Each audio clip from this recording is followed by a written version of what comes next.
ہے، نہ عزت مل سکتی ہے، نہ وقار مل سکتا ہے، نہ سکون مل سکتا ہے۔ جو قوم خدا کو ناراض کر دے وہ کبھی سکون کی نیند نہیں سو سکتی، جو قوم خدا کو ناراض کر دے وہ قوم کبھی عزت نہیں پا سکتی۔ جس کو آپ اور ہم عزت سمجھتے ہیں وہ قطعاً عزت نہیں ہے، وہ بازاری اشتہار ہے۔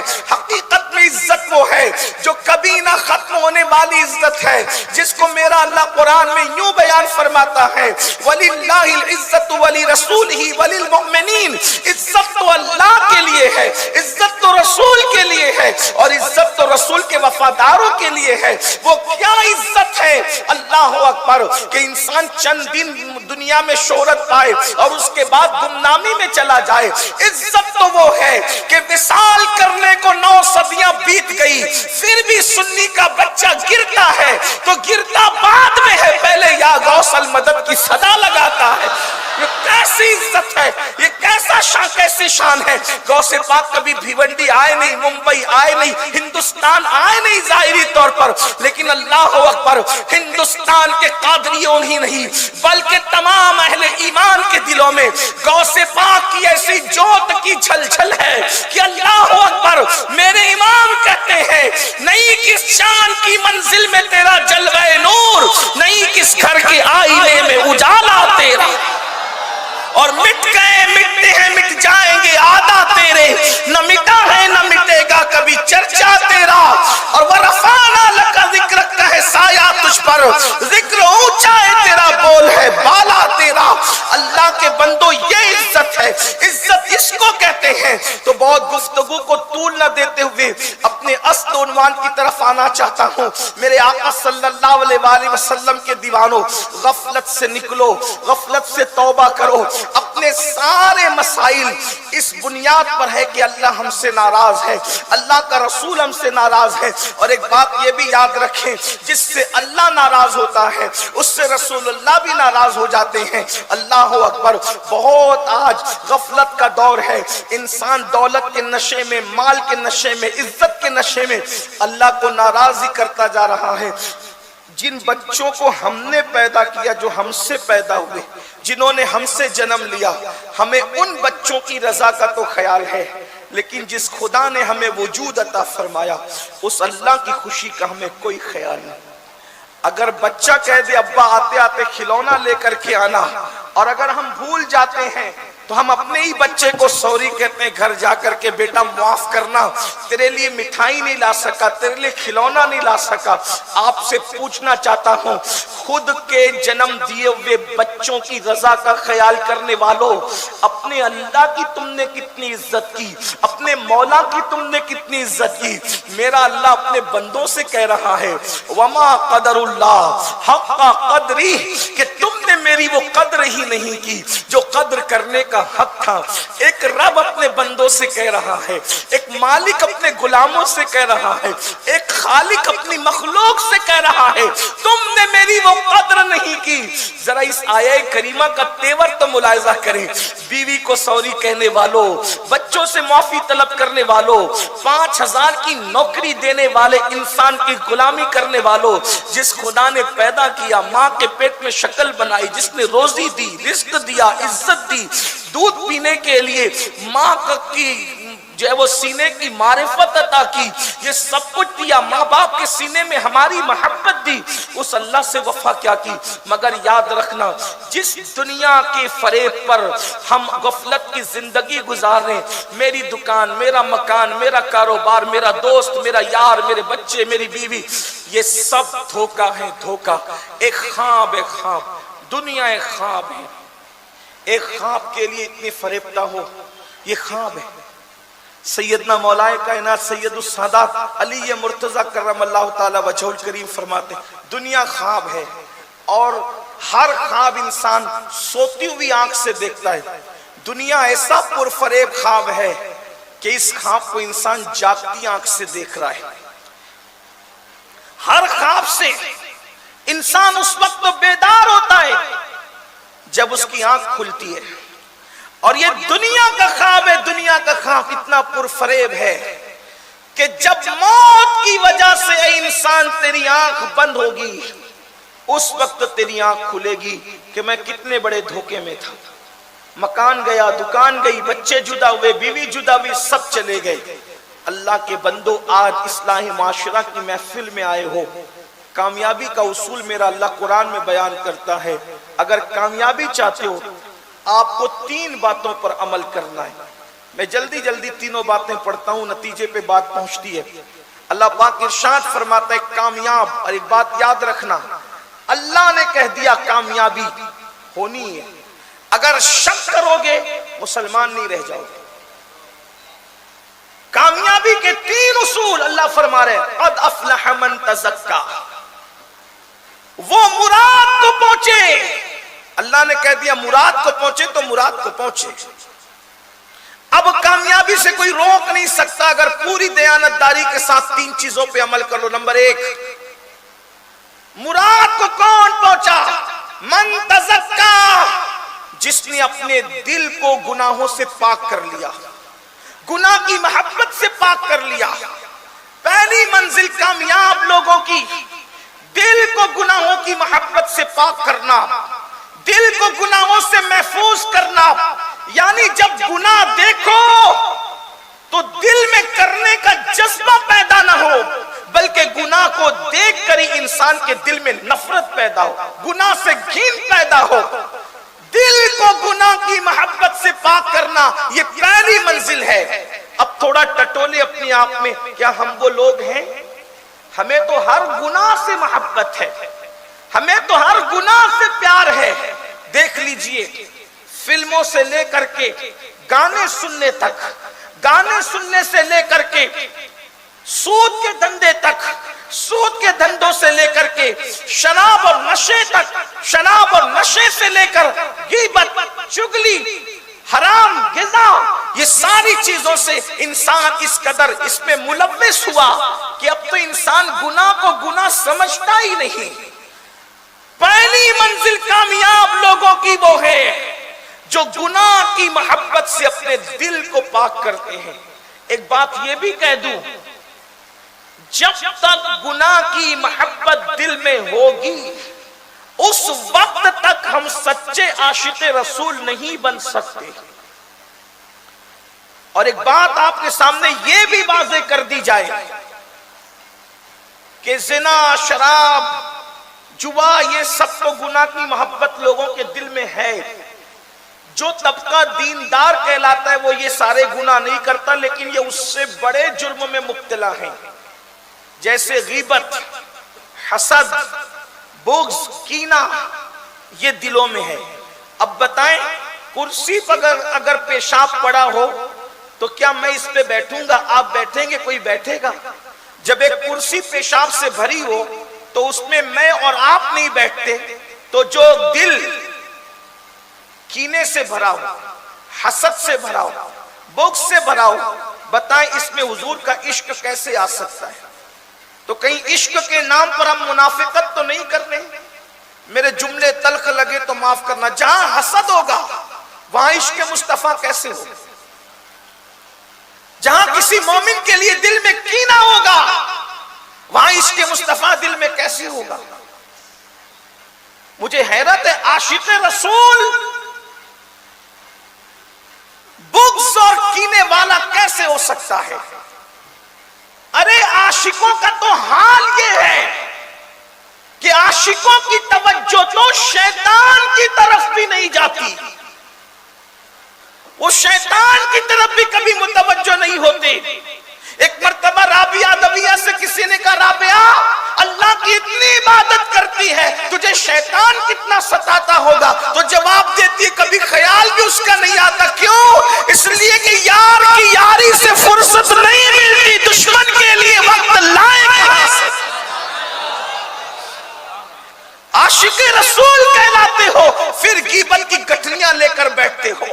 عاشق رسول کہلاتے ہو سگے بھائی سے حسد کرتے ہو، پڑوسیوں سے دل میں بغض اور کینہ رکھتے ہو. کامیاب نہیں ہو سکتے. عشق مصطفیٰ کا دل دادا کہلانا یا عاشق کہلانا آسان ہے اور عاشق بن جانا مشکل ہے. بہت عاشق رسول کہلا چکے اب ذرا عاشق رسول بننے کی کوشش کرو. لیکن یہ بچوں کا کھیل نہیں ہے. پھر کہتا ہوں نمازی بننا آسان ہے, حاجی بننا آسان ہے, غازی بننا آسان ہے, شہید بننا بھی آسان ہے, عاشق رسول بننا آسان نہیں ہے. اور ہمارے یہاں جس کو استنجا کی سنتیں نہیں پتا, وہ بھی یہ سمجھتا ہے کہ میں صرف عاشق نہیں بلکہ عشق محبت کا امام ہوں. اگر میں اسی پہ گفتگو کروں تو میں اگلے عنوان کی طرف نہیں جا سکتا. لیکن میں آپ کے عشق رسول پہ شک بھی نہیں کر رہا ہوں, سوالیہ نشان بھی کھڑا نہیں کر رہا ہوں. لیکن اتنا ضرور کہوں گا, جس قوم کو پہلا کلمہ صحیح طور پہ پڑھنا نہ آتا ہو, وہ کہہ رہے ہیں کہ ہم عاشق رسول. اتنی سستی چیز تو نہیں ہے نا عشق رسول کی دولت. عاشق رسول کے لیے بلال بننا پڑتا ہے, اویس بننا پڑتا ہے, صدیق بننا پڑتا ہے, فاروق بننا پڑتا ہے, عثمان بننا پڑتا ہے, علی بننا پڑتا ہے, سعد, سعید, طلحہ, زبیر بننا پڑتا ہے. عشق کو سمجھ. اور جس دن تم عاشق بنو, جملے پر توجہ کرنا اور اس کو دل پہ لکھنا, جس دن تم عاشق بنو, کوئی ڈگری تمہارے پاس نہ ہو, اگر تم سچی عاشق بن گئے تو دنیا کے سارے آقا آپ کی غلامی کرنے پر مجبور ہو جائیں گے. مسلم امہ کو عشق رسول کی ضرورت ہے. وہ عشق نہیں جو میڈ ان انڈیا ہے, وہ عشق رسول جس کی کڑیاں صفا کے چبوترے سے ملتی ہے. اور وہ آسان نہیں ہے. اس کے لیے مکے کے بازاروں میں گلے میں رسی ڈال کر کے کھینچا جاتا ہے, اس کے لیے تپتے ہوئے انگاروں پہ لٹایا جاتا ہے, اس کے لیے بوریوں میں باندھ کر کے مارا جاتا ہے, اس کے لیے وطن سے چھڑایا جاتا ہے, کسی کے کپڑے چھینے جاتے ہیں, کسی کو کپڑے سے ننگا کیا جاتا ہے, کسی کے مال لیا جاتا ہے, کسی کو ماں چھوڑ دیتی ہے, کسی کو باپ چھوڑ دیتا ہے, کسی کو کوئی چھوڑ دیتا ہے, کسی کو کوئی چھوڑ دیتا ہے. بعض وہ جو تنہا رہ جاتے ہیں, بعض وہ جو سولی پہ لٹکائے جاتے ہیں, بعض وہ جن کے ٹکڑے ٹکڑے کیے جاتے ہیں, بعض وہ جنہیں خنجر چبوئے جاتے ہیں. لیکن اس مقام پر پہنچنے کے بعد بھی وہ مسکرا کر یہ نہیں کہتے میں نے بہت بڑا تیر مار لیا, بلکہ وہ حیرت و استجاب میں ڈوب کر کہتے ہیں اب بھی یار راضی ہے یا نہیں, حق تو ہے کہ حق تو یہ ہے کہ حق ادا نہ ہوا. یہ کیفیت ہے عاشقوں کی. ہم نے بہت سستا سمجھ رکھا ہے, جلسے چند اور جلوس اور نان کھٹائیاں, اسی میں ہم نے عشق رسول کو سمیٹ دیا. میں آپ سے صرف اتنا عرض کرنا چاہتا ہوں, جس دن دل میں عشق مصطفیٰ پیدا ہوگا, میں نے کہیں کہا تھا, آپ کے یہاں کہا یا نہیں کہا, لیکن ایک بات کہہ کر گزرتا ہوں, حالانکہ میرا عنوان آج یہ ہے نہیں, مگر یہ تو میری زندگی کا عنوان ہے عشق مصطفیٰ. بات نکل آئی تو میں کہہ رہا ہوں, لیکن میرا عنوان دوسرا ہے, ہم اس طرف چلیں گے. لیکن میری قوم کے جوانوں یاد رکھنا, جس دن دل میں عشق مصطفیٰ پیدا ہو گیا سچا, اس آپ سے بڑا طاقتور کوئی نہیں ہوگا, آپ سے بڑا قوت والا کوئی نہیں ہوگا, آپ سے بڑا عزت والا کوئی نہیں ہوگا. اور دوسری بڑی بات, آپ ہمیشہ اکیلے رہنے کی کوشش کرو گے. جس دن آپ کو عشق رسول مل گیا, اس دن آپ بھیڑ میں نہیں جانا چاہو گے, آپ اکیلے رہنا پسند کرو گے. کیوں؟ کیونکہ جب عاشق اکیلا رہتا ہے تو اس کو یہ محسوس ہوتا ہے کہ محبوب میرے ساتھ ہے, اور وہ تنہائی میں پھر یار سے باتیں کرتا ہے. پھر اس کی کیفیت یہ ہوتی ہے, وہ روتا ہے تو ایسا لگتا ہے جیسے اپنی آستین سے کہ اس کے آنسوؤں کو خشک کر رہا ہے. جب لوگ اس کو تانا دے کہ اس کے سینے کو چھلنی کرتے ہیں تو ایسا لگتا ہے کہ جیسے یار اپنا ہاتھ اس کے سینے پہ رکھ کر اس کو تسلی دے رہا ہے. اور اس کی کیفیت یہ ہو جاتی ہے پھر کہ دل میں ہو یاد تیری, گوشے تنہائی ہو, پھر تو خلوت میں عجب انجمن آرائی ہو, آستانے پہ تیرے سر ہو, اجل آئی ہو, اور اے جانے جہاں تو بھی تماشائی ہو. اس کی یہ کیفیت ہوتی ہے عشق والوں کی. آپ مجھے بتائیں, میں اس لیے یہ بات کہہ رہا ہوں کہ عشق ہو تو آدمی اپنے بیٹوں سے کنارہ کر لے، اپنی بیوی سے کنارہ کر لے، اپنے بھائیوں سے کنارہ کر لے، اپنے مریدوں سے کنارہ کر لے، اپنے شاگردوں سے کنارہ کر لے. یہ عشق کی میں آخری منزل بتا رہا ہوں کہ سب سے کنارہ کر لے. لیکن عشق کی پہلی منزل یہ ہے، توجہ کرنا، اگر میں سمجھانے میں کامیاب ہوا تو میرا آنا بھی قبول ہے. گویا کہ عشق کی آخری منزل یہ ہے کہ انسان سب سے کنارہ کر لیتا ہے، لیکن پہلی منزل یہ ہے کہ عشق والا گناہوں سے کنارہ کر لیتا ہے، وہ گناہ چھوڑ دیتا ہے. آپ دیکھیں تو صحیح، عشق والوں نے سب سے کنارہ کیا. حضور مفتی اعظم رحمت اللہ علیہ کی دعا کا حصہ تھا، کہتے ہیں مجھے اپنی رحمت سے تو اپنا کر لے، مجھے اپنی رحمت سے تو اپنا کر لے. تو پھر نتیجہ کیا نکلے گا؟ سوا تیرے سب سے کنارہ کروں. یہ منزل عشق ہے، یہ مقام عشق ہے. اب آپ مجھے بتائیں، وہاں تو سب سے کنارے کی بات کی جا رہی ہے، یہاں تو ہم گناہوں سے بھی کنارہ کش نہ ہو سکے. بلکہ اگر آپ پرسنٹیج نکالنے کی کوشش کریں تو اس وقت تو دوسری قوموں سے مسلم امہ گناہوں میں آگے ہیں. گندی فلموں کے دیکھنے کے معاملے میں سروے کیا گیا تو پھر اس ملک کا نام پہلے نمبر پر آیا جو 75 سال پہلے اسلام کے نام پر بنا تھا. آپ مجھے بتائیں کتنے شرم کی بات ہے. آپ مجھے بتائیں تو صحیح، جسے عشق ہوتا ہے وہ پھول دیکھنے سے بھی غیرت کرتا ہے. یہ بہت گہرائی کی باتیں نکل آ رہی ہیں، لیکن یہ بات مجمع میں کرنے کی نہیں. عشق جس سے ہوتا ہے وہ پھول بھی نہیں دیکھتا. امام اہل سنت سیدی اعلیٰ حضرت کے دور میں بریلی میں ایک باغ تھا، دور دور سے لوگ اس کی سیر کے لیے آتے تھے. مولانا عبدالسلام عید الاسلام جبل پوری کے یہاں سے جب واپس لوٹے جبل پور سے، امام اہل سنت گھر کی طرف گئے تو اپنے خط میں لکھا کہ میں خیریت سے پہنچ گیا ہوں، اور ساتھ میں یہ بھی نقل کیا کہ جب ٹانگے پر بیٹھ کر اسٹیشن سے گھر جا رہا تھا تو پہلی مرتبہ اس باغ پر نظر پڑ گئی. پہلی مرتبہ باغ پر نظر پڑ گئی، پہلی مرتبہ باغ پر نظر پڑ گئی، نہ پہلی مرتبہ باغ پر نظر پڑ گئی، نظر ڈالی نہیں پڑ گئی. کیوں؟ اس لیے کہ جو گلے وحدت میں ڈوبا ہوا ہے اسے گلستان کے گلوں کو دیکھنے کے لیے فرصت کہاں سے؟ بتاؤ، عشق اتنا باغیرت ہوتا ہے. نظر پڑ گئی، نظر ڈالی نہیں پڑ گئی. کیوں؟ اس لیے کہ تیرے قدموں میں جو ہے غیر کا منہ کیا دیکھے، کون نظروں پہ چڑھے دیکھ کے تلوا تیرا. وہاں پھولوں کو دیکھنے کی فرصت نہیں ہے، آپ کو زنا کی فلم دیکھنے کی فرصت کہاں سے ہے؟ عشق کا دعویٰ ہوتا، عشق کا دعویٰ ہے اور یہ سچا ہوتا تو شاید ہم کبھی بھی گندی فلم دیکھنے کی ہمت نہ کرتے. کبھی سوچا یا رسول اللہ قبر میں آپ کا دیدار کریں گے، اس پہ نہ انہی آنکھوں سے زیارت کرو گے جن آنکھوں سے گندی فلمیں دیکھ چکے ہو، انہی آنکھوں سے زیارت کرو گے جو آنکھ علی کے مرتضیٰ فرماتے ہیں حضور یہ تو ضرورت بھی ہے اور معاف بھی ہے اور جائز بھی ہے. آپ نے دیکھا کیوں نہیں؟ جائز ہونا اور بات ہے، اس لیے کہ جواز اور عدم جواز کے معاملات جدا ہوتے ہیں اور غیرت عشق اس کے اوپر ہوتی ہے. ہمیشہ عشق لغت کے اوپر رہتا ہے، عشق ہمیشہ قانون کے اوپر رہتا ہے. عشق قانون کی بات نہیں کرتا، قانون سے اوپر کی بات کرتا ہے. اگر نہیں سمجھ میں آئے تو مثال سمجھ لے. ایک مرتبہ کسی نے رابعہ بصری کو کہا زکوٰۃ کتنی دینی چاہیے؟ تو رابعہ نے کہا تم لوگوں کی بتاؤں یا عاشقوں کی بتاؤں؟ تو کہا کہ ہماری بھی بتا دو، عاشقوں کی بھی بتا دو. کہا تم لوگوں کی یہ ہے کہ 100 پر 2.5 دے دینا، یہ تمہاری زکوٰۃ ہے، اور عاشقوں کی یہ ہے جتنا کمایا سب یار پر لٹا دینا. اب پتا چلا عاشقوں کی تو منزل ہی جدا ہوتی ہے.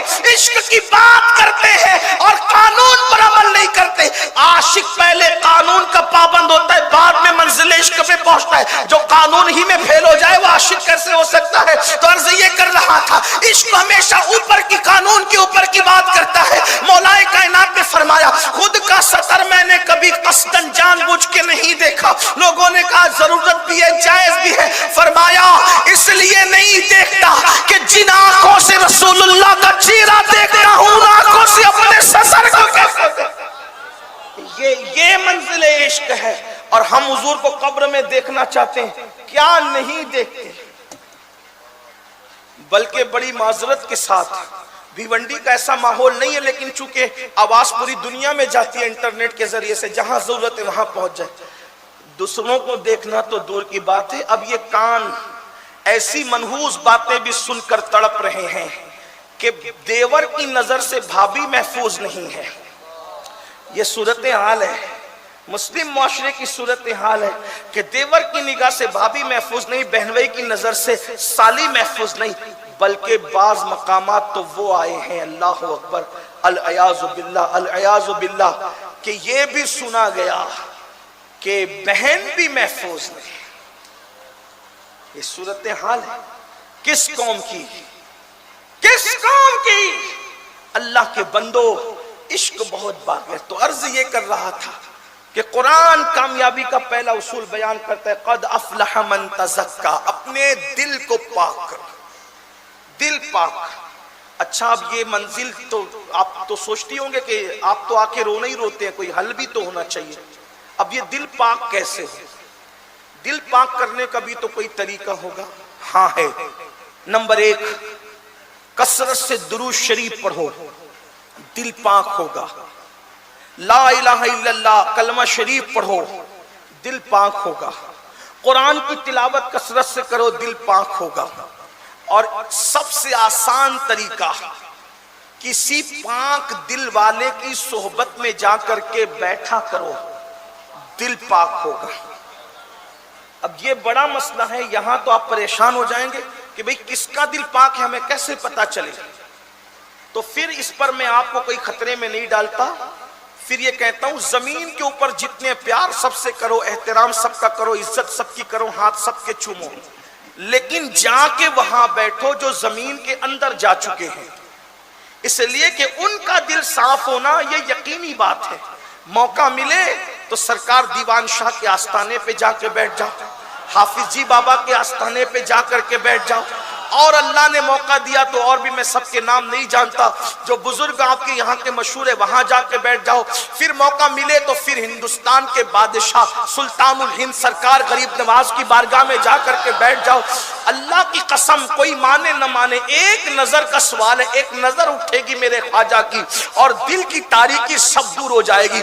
لیکن آپ وہاں جاتے ہو تو کارخانہ مانگتے، وہاں جاتے ہو تو سائزی مانگتے، وہاں جاتے ہو تو تانے بانے کو وہاں نہیں بھولتے، وہاں جاتے ہو تو کپڑے کی دکان، کرانہ دکان، یہ مکان وہ مکان، بیٹا مانگا بیٹا ہوا تو پوتا مانگا، پوتا ہوا تو نواسا مانگا، نواسا ہوا تو پھر اس کا رشتہ مانگا، اسی کے اندر سب گھومتے رہتے ہو۔ ارے نادان جیسا سخی ہے ویسی عطا مانگ، یہ ساری چیزیں تو تو بھی کر سکتا ہے۔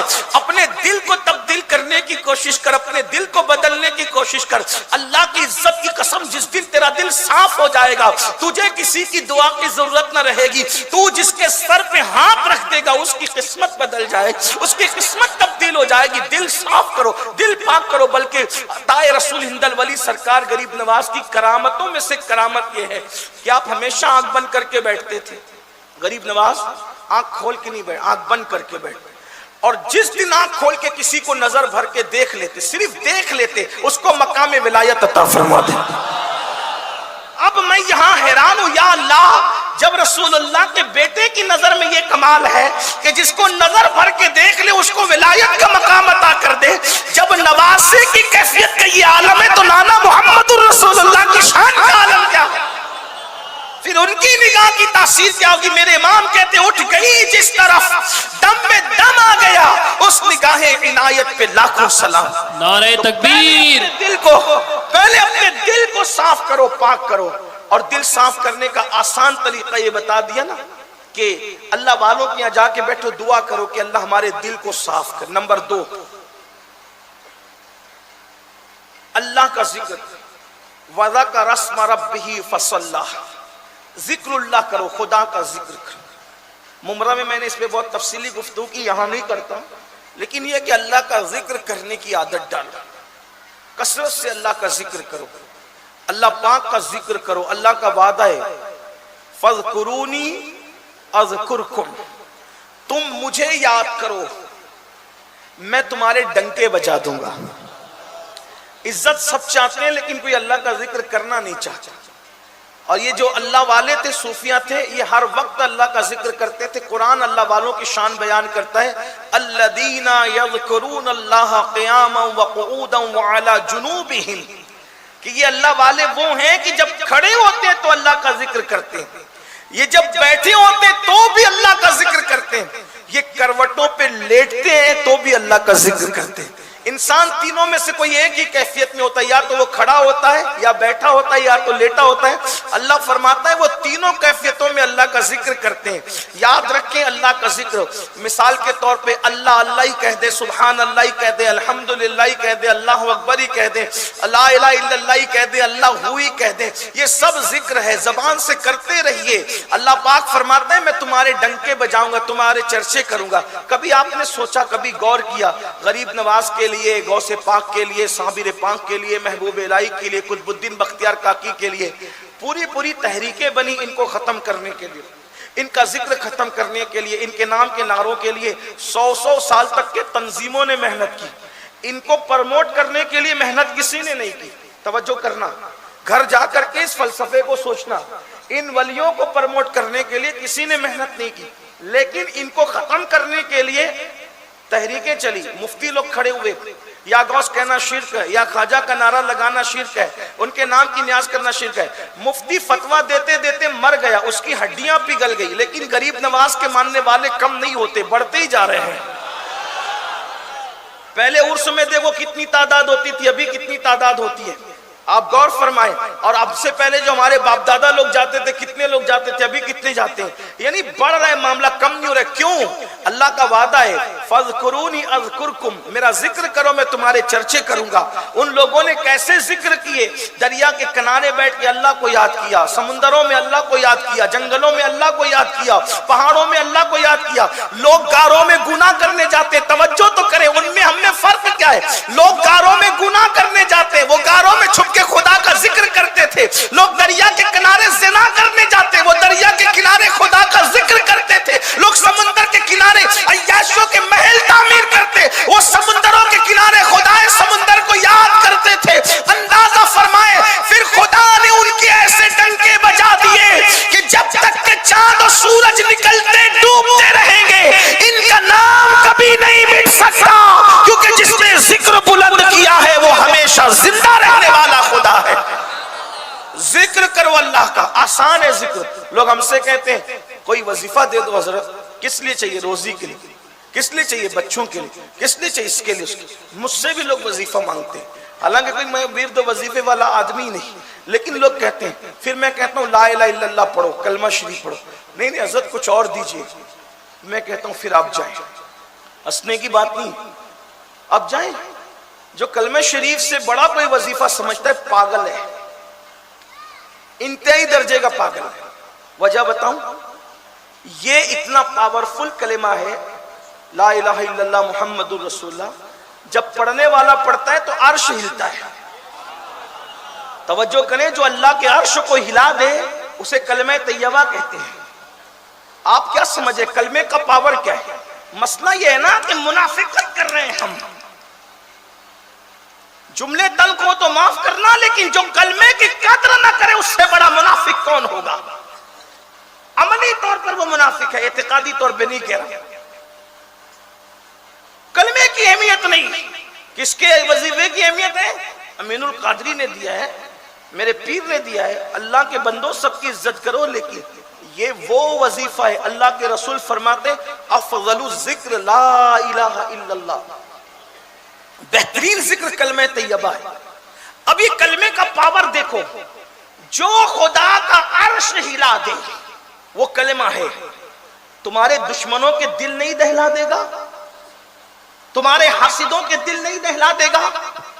جو خدا کے عرش پہ جنبش طاری کر دے، اللہ کے عرش کو سمجھا کیا ہے؟ جسے فرشتوں نے اٹھا رکھا ہے. پھر اللہ فرماتے ہیں عرش کو رک جا، ساکن ہو جا. عرش کہتا ہے کیسے ساکن ہو؟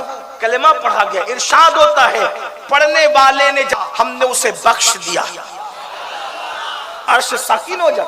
بلکہ عرش کا ہلنا بھی کلمے کی وجہ سے ہے، اور عرش کا سکون بھی کلمے کی وجہ سے. جب اللہ نے عرش کو پیدا کیا تب بھی عرش ہل رہا تھا، اس پر اللہ نے کلمہ لکھ دیا، عرش کو سکون مل گئے۔ جس سے عرش کو سکون ملے اس سے تمہارے دلوں کو سکون نہیں ملے گا، اپنے دلوں کو قرار نہیں ملے گا۔ اس سے بڑا کوئی کلمہ۔ صحابہ کرام جب بیٹھتے تھے تو آپس میں کہتے تھے چلو اپنے ایمان کو چمکائیں، اپنے ایمان کو تازہ کریں، اپنے ایمان کو جلا بخشیں۔ تو نئے مسلمان کہتے تھے وہ کیسے؟ تو کہا اللہ کا ذکر کریں گے، کلمہ پڑھیں گے اور ایمان کو نیا کریں گے، ایمان کو تازہ کریں گے، تجدید ایمان کریں گے۔ اس لیے میرے بھائیوں کوئی مصیبت آئے کلمہ شریف پڑھو، کلمے کی برکتیں ہیں۔ پھر اس کے بعد کلمے کا دوسرا پاور، کلمہ ہے کتنا پاورفل۔ ایک کافر کو جو چیز مسلمان بناتی ہے کوئی چیز نہیں، توجہ کرو، ایک کافر کو آپ لا کے کھڑا کیے چل نماز پڑھ، 50 رکعت نماز پڑھ لے گا، مفتیان کرام متکلمین فقہا کوئی اس کو مسلمان ماننے کے لیے تیار نہیں۔ رمضان شریف کا روزہ رکھ لیا، مسلمان ماننے کے لیے تیار نہیں۔ پورا قرآن بھی اگر اس نے حفظ کر لیا، مسلمان ماننے کے لیے تیار نہیں۔ کب تک؟ جب تک وہ صدق دل سے کلمہ نہ پڑھے۔ توجہ فرمائیں، سب اللہ محمد الرسول اللہ، اب سب کہیں گے یہ مسلمان ہو گیا، یہ جنتی ہو گیا۔ تو ایک لمحے میں کلمہ طیبہ جہنم کے ایندھن سے نکال کر انسان کو جنتی بنا دیتا ہے، یہ کلمے کا پاور ہے۔ تو جو جہنم کی مصیبت دور کر دے، کیا وہ دنیا کی مصیبت دور نہیں کر سکتا؟ اللہ کے بندو دین کو کھیل مت سمجھو، دین کو تماشا مت سمجھو، دین کو اپنی طبیعت کے مطابق مت بنانے کی کوشش کرو۔ اللہ پاک نے ذکر کے بارے میں ہر چیز کی لمٹ ہے، لیکن جب ذکر اللہ کی بات آتی ہے تو اللہ فرماتا ہے ذکرن کثیرا، ذکر کثرت۔ پاگل تو نہیں ہو گیا؟ تمہارے ذکر خدا کو دیکھ کر لوگ کہیں یہ پاگل تو نہیں ہو گیا؟ تب یہ ذکر کی کیفیت انسان میں پیدا ہوتی، یہ ذکر کرنے والا۔ حضرت سرکار شاہ برکت اللہ عشقی پیمی رحمت اللہ علیہ جو ہمارے مشائخ میں سے آتے ہیں، اعلیٰ حضرت کے مشائخ میں، تاج الفول کے مشائخ میں، ان کو صاحب البرکات کہتے ہیں۔ جب یہ اللہ کا ذکر کرتے تھے تو اس شان سے کرتے تھے کہ پرندے بھی ان کے ساتھ ذکر الہی مل کر کے کیا کرتے ہیں۔ جس نے پرندوں کو ذاکر بنائے یہ ہمارے بزرگوں کی شان ہے۔ تو دوسرا کامیابی کا نسخہ کہ اللہ کا ذکر کرے، بہنیں بھی موجود ہیں۔ اچھا حیرت یہ ہے اللہ کے بڑے بڑے جس میں اذکار ہے وہ سب آسان ہے، اس میں کوئی مخرج کی ضرورت نہیں، کوئی محنت کی ضرورت ہے۔ مثال کے طور پہ سبحان اللہ، اس میں کوئی محنت ہے، کوئی مخرج کا معاملہ ہے؟ اتنا اللہ، یہ جب میں اللہ کہتا ہوں تو مجھے غوث پاک یاد آتے ہیں۔ سرکار غوث پاک کے متعلق میں نے اپنے بزرگوں سے سنا کہ غوث پاک فرماتے ہیں جب تک میں نہیں چاہتا اس وقت کسی کی زبان پہ میرا نام نہیں آتا، اور جب کسی کی زبان پہ میرا نام آ جاتا ہے تو پھر وہ مصیبت میں نہیں رہ جاتا۔ تو میں سوچتا ہوں یا اللہ جب عبد القادر کی یہ شان ہے تو قادر کی شان کا عالم کیا ہوگا؟ یعنی کہ غوث پاک کا نام اسی وقت میری زبان پہ آئے گا جب وہ چاہیں گے، اور لے لوں گا تو پھر مصیبت میں نہیں رہ جاؤں گا۔ تو جب بندے کی شان کا یہ عالم ہے، اب اگر میں اللہ کا ذکر کر رہا ہوں تو کیا مطلب؟ گویا کہ اللہ نے مجھے لیے چاہا، تو جو مجھے چاہے، یہ کتنا بڑا مقام ہے کہ اس نے چاہا کہ میں اس کا نام لوں۔ اور جب غوث پاک کے نام سے مصیبت ٹل جاتی ہے تو جو رب عبد القادر ہے پھر اس کے نام کے پاور اور طاقت کا عالم کیا ہو۔ اس لیے اللہ کا ذکر کرو، کثرت سے کرو، ذکرن کثیرا، کثرت سے ذکر کرو اللہ کا، اٹھتے بیٹھتے چلتے پھرتے۔ دو نشانیاں ہو گئی، دل کو پاک کرو، گناہ سے ذکر کرو۔ اچھا ذکر کرو گے تو بھی دل پاک ہوگا۔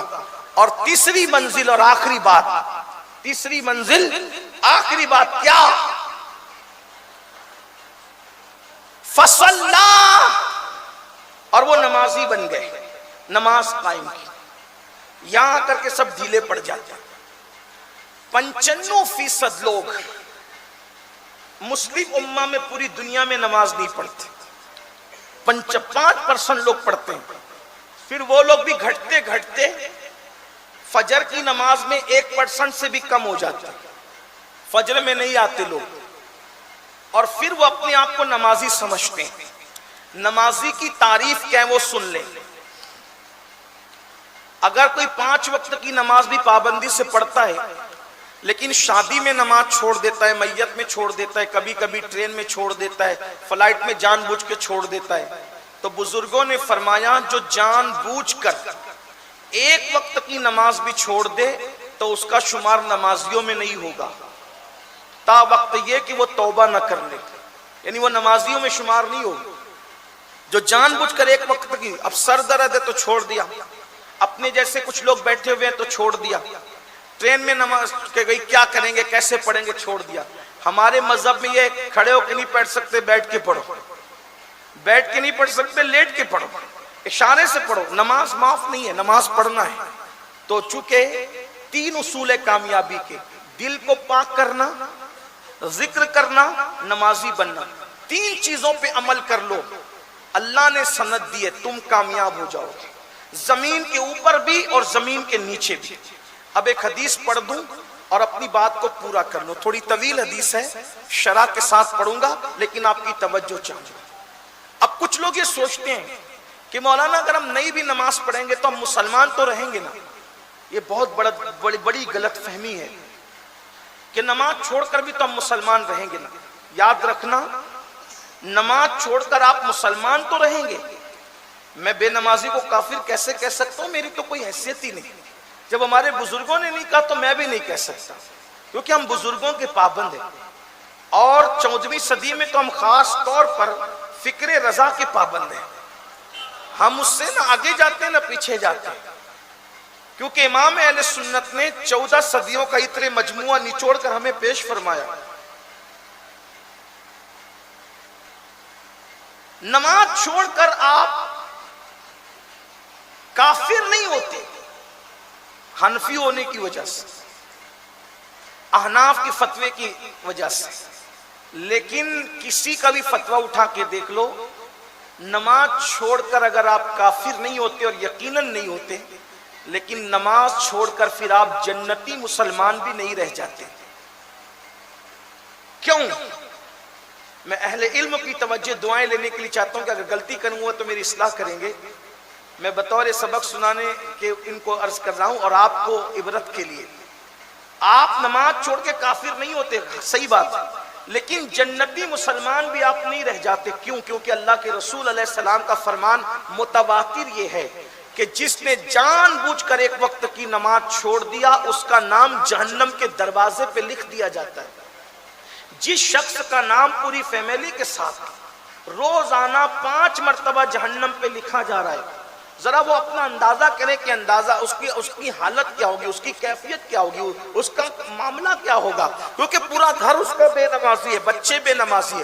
صبح 5 بجے وہ اپنے بچے کو اسکول کے لیے اٹھاتا ہے، شام کو ٹیوشن کے لیے جگاتا ہے، لیکن نماز کے لیے کتنے لوگ جگاتے ہیں؟ نماز کی اہمیت کتنوں کو پتہ ہے؟ نماز چلی جائے ماتھے پر جو نہیں رینگتی، کوئی ٹینشن نہیں، کچھ نہیں۔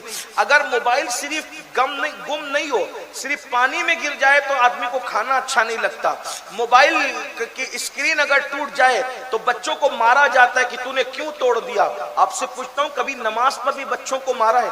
جو قوم موبائل کی اسکرین سے زیادہ اب نماز کو اہمیت نہ دے، پھر اس قوم کی مسلمانیت کا اعتبار کتنا ہوگا، اس کا دین کیا ہے؟ اللہ کے رسول صلی اللہ علیہ وآلہ وسلم کا فرمان سنو میرے بھائیوں، بھیونڈی والوں، گرد و نواز سے آنے والوں، قرب و جوار سے آنے والوں، اپنا بھلا چالو، اپنا بھلا چالو۔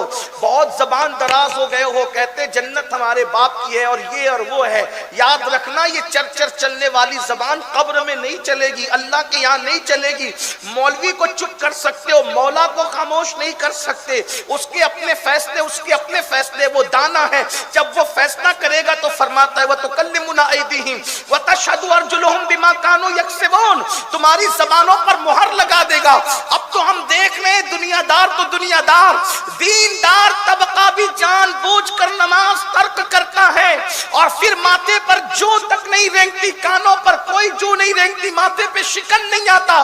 اللہ کے بندو، پورے قرآن میں 700 مرتبہ نماز کا حکم آیا ہے، اور اللہ کے رسول نے فرمایا جس کی نماز نہیں اس کا دین میں کوئی حصہ نہیں۔ اللہ کے رسول فرما رہے، جب رسول اللہ پہ ایمان لائے تو اللہ کے رسول فرمانے کہ جس کی نماز نہیں اس کا دین میں کوئی حصہ نہیں۔ جب سیدنا فاروق اعظم کو زخمی کیا گیا تو زخموں سے چورتے، پورا خون سے لہو لہان تھا بدن، اور پھر بھی نماز پڑھتے تھے۔ لوگ کہتے تھے امیر المومنین جسم سے خون بہتا ہے اور آپ نماز پڑھتے. فرمایا کیا کروں؟ اللہ کے حبیب نے فرمایا جس کی نماز نہیں اس کا دین میں کوئی حصہ نہیں, دین سے اس کا حصہ اٹھا لیا گیا ہے. جو نماز نہیں پڑھتا مجھے بتاؤ اب بھی مسلمان نماز سے کوسوں دور رہے گا؟ کتنا واضح حکم آ چکا. اللہ اکبر, نماز پڑھو, حی علی الصلاۃ, نماز پڑھو, کیا ملے گا؟ حی علی الفلاح, کامیابی ملے گی, فلاح ملے گی. زمین کے اوپر کی کامیابی تمہارا مقدر, تعلیم کی کامیابی تمہارا مقدر, دولت کی کامیابی تمہارا مقدر, سیاست کی کامیابی تمہارا مقدر, سماج کی کامیابی تمہارا مقدر. ایک بار نمازی بن کے تو دیکھو. لیکن پھر کہتا ہوں نمازی بننا دنیا کے لیے نہیں بلکہ عبادت ہمیشہ اللہ کے لیے کرنا, کیونکہ جو عبادت صلے کے لیے کی جاتی ہے وہ تجارت تو ہوتی ہے, عبادت نہیں ہوتی. عبادت صرف یار کی رضا کے لیے ہوتی ہے, عبادت صرف یار کی خوشی کے لیے ہوتی ہے, عبادت صرف یار کے لیے ہوتی ہے. اللہ اکبر. پھر وہ جنت سے بھی پرے ہو جاتا ہے, کہتا ہے جنت نہیں چاہیے, یار کی رضا چاہیے. یا پھر وہ یہ کہتا ہے میں نے جو کہا نا جنت نہیں چاہیے, یار کی رضا چاہیے. ہو سکتا ہے کسی کو تکلیف وہ یہ کیا کہہ دیا, میں نے کہا عشق کی وہ منزل آتی ہے تو بات آتی ہے. مولا کائنات کا فرمان ہے اگر قیامت میں اللہ مجھے اختیار دے گا یا جنت میں جائیے یا 2 رکعت نماز پڑھیے, تو فرماتے ہیں میں جنت پر نماز کو ترجیح دوں گا, کیونکہ جنت میں میری خوشی ہے, نماز میں میرے یار کی خوشی ہے. اور یار کی خوشی کروڑوں جنت پر فوقیت رکھتی ہے. بلکہ بزرگوں نے تو یہاں تک کہا, اب وہ نہیں کہوں گا, چلیے میں بات اپنی حدیث کی طرف آتے ہیں. حدیث پاک پڑھتے ہیں. اللہ کے رسول علیہ السلام فرماتے ہیں جو شخص نماز چھوڑ دے اللہ تعالیٰ اس پر 12 مصیبتیں مسلط فرماتا ہے, 12 تکلیفیں. بے شمار کتابوں میں یہ حدیث لکھی ہوئی ہے, لیکن میں جہاں سے پڑھ رہا ہوں اس کو سرکار غوث اعظم شیخ عبد القادر جیلانی کی طرف ایک کتاب منسوب ہے غنیت الطالبین, میں وہاں سے اس کو پڑھ رہا ہوں آپ کے سامنے. اب ذرا توجہ, اور ایک بات یاد رکھنا, حضور نے کہہ دیا نا, یہی بات ایمان ہے اپنا, آقا نے کہہ دیا مصیبت آئے گی آئے گی. حضور نے فرمایا بے نمازی کے لیے 12 مصیبتیں. اب میں جلدی جلدی اس کو پڑھتا ہوں, وقت میں جتنی گنجائش ہے, اور پھر اپنی بات پوری کرتا ہوں, لیکن سب دھیان سے سننا. وہ 12 مصیبتیں جو نماز نہیں پڑھتے. اور آج کچھ فیصلہ کرنا. دیکھیے میرے بھائیوں, ایک وقت کی نماز کے لیے صرف 10 منٹ لگتے ہیں. بہت اطمینان سے پڑھو گے نا, یہ ہمارے مبلغین کے اور علماء کی طرح 10 منٹ لگتے ہیں. اب مجھ جیسے دیہاتی کی طرح پڑھو گے تو کچھ ٹائم اور بھی کم لگے گا. یہ لوگ بہت اطمینان سے پڑھتے ہیں تو 10 منٹ. 5 وقت کی نماز ہوتی, کتنا وقت ہو گیا؟ 50 منٹ. اگر 50 منٹ دینے سے جہنم سے چھٹکارا مل رہا ہے, جنت میں داخلہ ہو رہا ہے, روزی میں برکت ہو رہی ہے, اللہ راضی ہو رہا ہے, 50 منٹ میں کیا لوگے ہیں میرے بھائی؟ 50 منٹ میں تو انسان اپنی پوری فیملی کو دعوت میں لے کر کے واپس بھی نہیں لا پاتا. 50 منٹ کا حال یہ. لیکن 50 منٹ کہاں لے جا رہے ہیں آپ کو, سوچو. صرف 50 منٹ نکالنا ہے بس, اور ملنا کیا ہے؟ جنت. حضور نے کہہ دیا کامیابی, روزی میں برکت, عمر میں برکت, بیماری سے نجات, نحوستوں سے تکلیفوں سے نجات. کر کے دیکھو, جہاں رہو بس نماز کا وقت آ جائے تو نماز پڑھو. ٹرین میں, پلین میں, سفر میں, حضر میں, پکنک پر, گھر میں, جاؤ نماز مت چھوڑو. اگر اتنی تکلیف والا وقت آ جائے کہ بالکل نہیں پڑھ سکتے تو کم سے کم فرض پڑھ لو کسی بھی طرح, مگر پڑھ لو, چھوڑو مت. ایک وقت کی نماز کی اہمیت یہ ہے کہ اگر ایک وقت کی نماز آپ نے جان بوجھ کر چھوڑ دی, پھر قیامت تک بھی آپ پوری زندگی سجدے میں گزار دو گے تو وہ وقت پر ایک وقت جو نماز پڑھی جاتی ہے اس کی فضیلت کو پوری زندگی نہیں پہنچ سکتے. یہ نماز اللہ کے رسول علیہ السلام, تو اللہ کے رسول علیہ السلام کا فرمان ہے 12 مصیبتوں میں بے نمازی گرفتار ہوگا. 3 مصیبتیں اس پر دنیا میں آئے گی. یہ سرکار غوث پاک نقل کر رہے ہیں حدیث پاک. 3 مصیبتیں اس پہ دنیا میں آئے گی. نمبر 1, پہلی مصیبت, اللہ اس کی روزی سے برکت اٹھا لے. سب کا مسئلہ, گھر گھر کا مسئلہ, ہر گھر کا مسئلہ، برکت نہیں، کہتے ہیں سب ہے برکت نہیں، کیوں نہیں ہے؟ سجدہ نہیں، نماز نہیں۔ اللہ کے رسول نے فرمایا جس کے صدقے میں برکت آتی ہے، وہ رسول جانے برکت فرما رہے ہیں کہ جو نماز چھوڑے گا اللہ برکت اٹھائے گا۔ اور کچھ لوگ یہ سوچ رہے ہیں کہ بھئی میں تو جب وہ 24 کھاتے کا سیٹ ہوا اور 48 دم میرے چلتے ہیں، 2-3 سائزنگیں چلتی ہیں، مگر میں نماز نہیں پڑھتا، تو یہ مولوی کی بات کیا ہے، حیثیت رکھتی ہے؟ مولوی کی بات نہیں، یہ مولا کی بات ہے۔ کروڑوں کمائے گا پھر بھی برکت نہیں ہوگی، لاکھوں کمائے گا پھر بھی برکت نہیں ہوگی۔ دیکھ لو بے نمازی ہائے ہائے کرتے ہیں، برکت نہیں ہے۔ پھر کیا کہتے ہیں؟ مولوی صاحب تعویذ دو، پیر صاحب تعویذ دو، سید صاحب تعویذ دو۔ دیکھو میں تعویذ کا مخالف نہیں ہوں، لیکن جس برکت کو اللہ نے اٹھا لیا، کسی کی تعویذ میں اتنی طاقت نہیں ہے کہ وہ آپ کی روزی میں طاقت برکت لا سکے۔ جو اللہ اٹھا لے اس کو کوئی واپس نہیں لا سکتا۔ اس لیے پہلی بات اللہ کے رسول نے فرمائی روزی سے برکت جاتی۔ اب گھروں سے برکت گئی، پھر برکت جاتی تو ہم کیا کہتے ہیں؟ بندش کروا لیں گے کیونکہ کسی نے کچھ کر دیا۔ میرے بھائی کسی نے کیا کیا؟ ہم نے خود کیا، اپنے ہاتھوں سے اپنے پیر پہ کڑاڑا مارا۔ یہ جو بابا لوگوں کے کاروبار چل رہے ہیں نا، ہماری بے عملی کی وجہ سے چل رہے ہیں۔ جس دن آپ باعمل ہو جائیں گے بابا کو خود آپ کے پاس دعا لینے کے لیے آنا پڑے گا۔ یہ بے عمل لوگ کی بات کر رہا ہوں، باعمل لوگوں کی بات نہیں کر رہا ہوں۔ میرے بھائیوں جو خود آدھی روٹی اور ایک روٹی کے لیے تمہارے پیچھے بھاگتے رہتے ہیں، آپ مجھے بتائیں اگر کوئی واقعی بابا بن جائے نا، وہ کوئی واقعی بابا بن جائے، وہ پبلک کے پیچھے نہ بھاگے، پبلک اس کے پیچھے بھاگے۔ یہ جو ہے وہ گاندھی جو چھپا ہوا ہے، اس کے لیے کتنی اناپ شناپ باتیں کرتے ہیں، ایمان کھونے والی باتیں کرتے ہیں، طریقت کے نام پہ اڑگم دڑگم باتیں کرتے ہیں، تمہیں اپنے شکنجے پھانسنے کی کوشش کرتے ہیں۔ یہ میں تعویذ کی مخالفت نہیں کر رہا ہوں، یہ جو جاہل گوار ان پڑھ، یہ ان کے چکر اور چنگل میں پھنس کر کے اپنا ایمان بھی گواتے ہو۔ عورتیں جاتی ہے تو عزت بھی گوا دیتی ہے، آبرو بھی گوا دیتی ہے۔ یاد رکھیں سب بابا ایسے نہیں ہوتے، لیکن آپ دیکھ لیں ہمیں پتا چلا ہے کہ بعض لوگ بابا گیری کے نام پر زنا کے دھندے کروا رہے ہیں۔ یہ حالت ہے، صورتحال ہے، خواتین جاتی آبرو دے آتی ہے۔ آپ کیا سمجھ رہے ہیں حالات کتنے نازک ہیں؟ اصل میں آپ موبائل گیم میں ڈوبے ہوئے ہو، آپ کو اپنے گھر کی خبر نہیں ہے، آپ کو اپنے معاشرے کی خبر نہیں ہے، آپ فیس بک میں ڈوبے ہوئے ہو، آپ کو کیا فکر ہے؟ اللہ اکبر۔ حالات سے آنکھیں بند کرنے کے لیے یہی تو تمہارے ہاتھ میں کھلونا دیا گیا ہے۔ اللہ کے بندو تم تھے، تم جدھر رخ کرتے تھے زمانے کی رفتار ادھر ہو جایا کرتی تھی۔ اقبال کہتے ہیں دیوان گانے عشق محمد کو دیکھ کر گھبرا گئی یہ گردش دورہ، کبھی کبھی گردن میں ہاتھ ڈالے ہیں ماہو نجوم نے، گزرا ہے ان حدوں سے مسلمان کبھی کبھی۔ بچیاں جا رہی ہے کہ کچھ تعویذ دے دو اچھا رشتہ آ جائے، رشتے سے پہلے اس پر وبال آ جاتا ہے۔ یہ صورتحال ہے۔ اور اب تو ہم سن رہے ہیں، سنا ہے ہم نے، اب تو مسلمان مسلم عورتیں پنڈتوں تک کے پاس، سادھوؤں تک کے پاس جاتی ہیں۔ کیا دن آ گئے اللہ کے بندو۔ آپ سے پوچھتا ہوں یہ رشتے کیا ہیں؟ چلے بات آ گئی تو یہ رشتے کیا ہیں؟ یہ رشتے آسمانوں سے بن کر آتے ہیں، یعنی جس کی قسمت میں جو لکھ دیا گیا، کروڑوں رکاوٹیں ہیں، ملنا اسی نے۔ اب جب آسمانوں سے لکھ دیا گیا ہے تو ملنا ہے۔ پھر اس کے بعد دو چیزیں، ایک تو شادی کا وقت آنا اور دوسرا قسمت کے پارٹنر کا آپس میں مل جانا۔ وقت آ گیا، مل گیا، ہو گئی شادی۔ آپ کو اس کا کیا ٹینشن ہے؟ یہ تو اللہ کا کام ہے۔ اللہ کے کام میں آپ کیوں مخل ہیں؟ بس آپ اتنا کریں دیر ہو رہی ہے تو گڑ گڑائیں اللہ جلدی کر دے، کیونکہ دعائیں تقدیر بدل دیتی۔ جلدی کر دیں، آپ اللہ سے عرضی کریں، کسی صاحب دل سے دعا کرائیں۔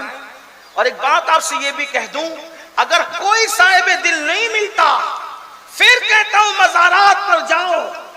ہمارے بزرگوں نے فرمایا ولیوں کے آستانے پر جانا ایسے ہی ہے جیسے ان کی ظاہری حیات میں جانے سے فائدہ ملتا تھا، بعد وصال جانے کا بھی وہی فائدہ ہے۔ سلطان المشائخ حضرت سید نظام ملت و دین خواجہ نظام الدین اولیاء جب بابا قطب الدین بختیار کاکی کے مزار پہ جاتے تھے تو کبھی اندر نہیں جاتے تھے، ہمیشہ چوکھٹ سے جا کر کے فاتحہ پڑھتے تھے۔ اب آپ جو لوگ گئے ہیں مہرولی شریف وہ جانتے ہیں کہ سرکار کی چوکھٹ سے مزار کتنی دور ہے۔ ان چیزوں کو آپ لوگ مانے نہیں مانے اپنی آپ کی بات ہے. اور ایک بات یہ یاد رکھنا، پوری تقریر لوگ مان جائیں یہ ضروری نہیں ہے.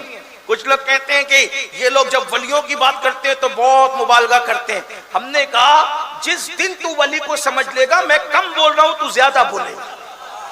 ہاں، اس لیے کہ اللہ فرماتا ہے اولیائی تحت قبائی، میرے ولی میری قبا کے چادر غیرت کے نیچے چھپے. ارے نادان، جو میری قبا کے نیچے چھپ جائے تو اس کو نہیں پہچان سکتا. جو خدا کی قبا غیرت کے نیچے چھپے ہو تو ان کو کیسے پہچان سکتا ہے؟ ولی کو پہچاننے کے لیے کم سے کم ولی بننا پڑتا. کچھ لوگ ہم سے کہتے ہیں یہ غوث پاک کو زیادہ بڑھا کے پیش کر رہا ہے ہندوستان میں، ایک قادری ہونے کی وجہ سے کہہ رہا ہے. میں نے کہا تیرا منہ دے، واللہ قادری ہونے کی وجہ سے نہیں، میری کوئی اوقات نہیں، میں کیا مبالغہ کروں گا. تو کہا جب کہا نا کہ وہ مردوں کو زندہ کرتے تھے تو شرک کر دیا. میں نے کہا ملا جی تو نے سمجھا کیا ہے غوث پاک کو؟ یہی تو توحید یہاں سے بیان ہوتی ہے. کہا غوث پاک نے مردہ زندہ کیا تو شرک ہو گیا، یہ کام تو اللہ کا ہے. میں نے کہا اللہ دکھائی نہیں دیتا، سجائی نہیں دیتا، سنائی نہیں دیتا. جو سنائی دے وہ اللہ نہیں، جو دکھائی دے وہ اللہ نہیں، جو سجائی دے وہ اللہ نہیں، جو سمجھ میں ہے وہ اللہ نہیں، جو گمان میں ہے وہ اللہ نہیں، جو وہم میں ہے وہ اللہ نہیں. تو پھر اللہ کو پہچانے کیسے؟ تو اللہ نے اپنے دوست تمہارے درمیان دے دیا. عبد القادر ٹھوکر لگائیں گے، قم بإذن اللہ کہہ کے مردہ زندہ کریں گے. تب پتا چلے گا جب عبد القادر کی شان کا یہ عالم ہے تو اس کو بنانے والے قادر کی شان کا عالم کیا ہوگا.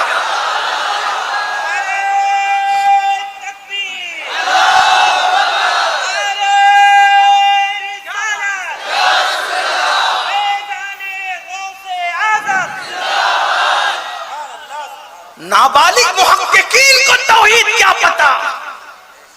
انٹرنیٹ پر جو نابالغ محققین بیٹھے انہیں توحید کیا پتا جنہیں خود کی اردو بھی صحیح نہیں ہے. توحید تو ان سے لینا چاہیے جنہوں نے واقعی توحید کا جام پیا ہے.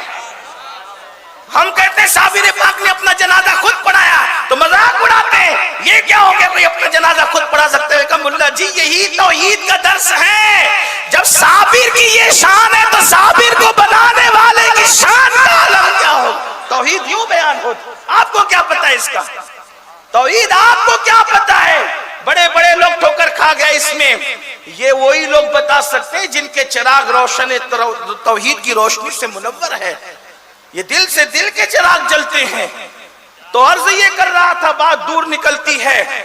اولیاء اللہ کے پاس جاؤ انشاءاللہ جیسے حیات میں فیض ملتا تھا بعد وصال بھی ملتا. اچھا حیرت کی بات یہ ہے مجھے کوئی ولی ایسا نہیں ملا جو مزار پہ نہ گیا ہو.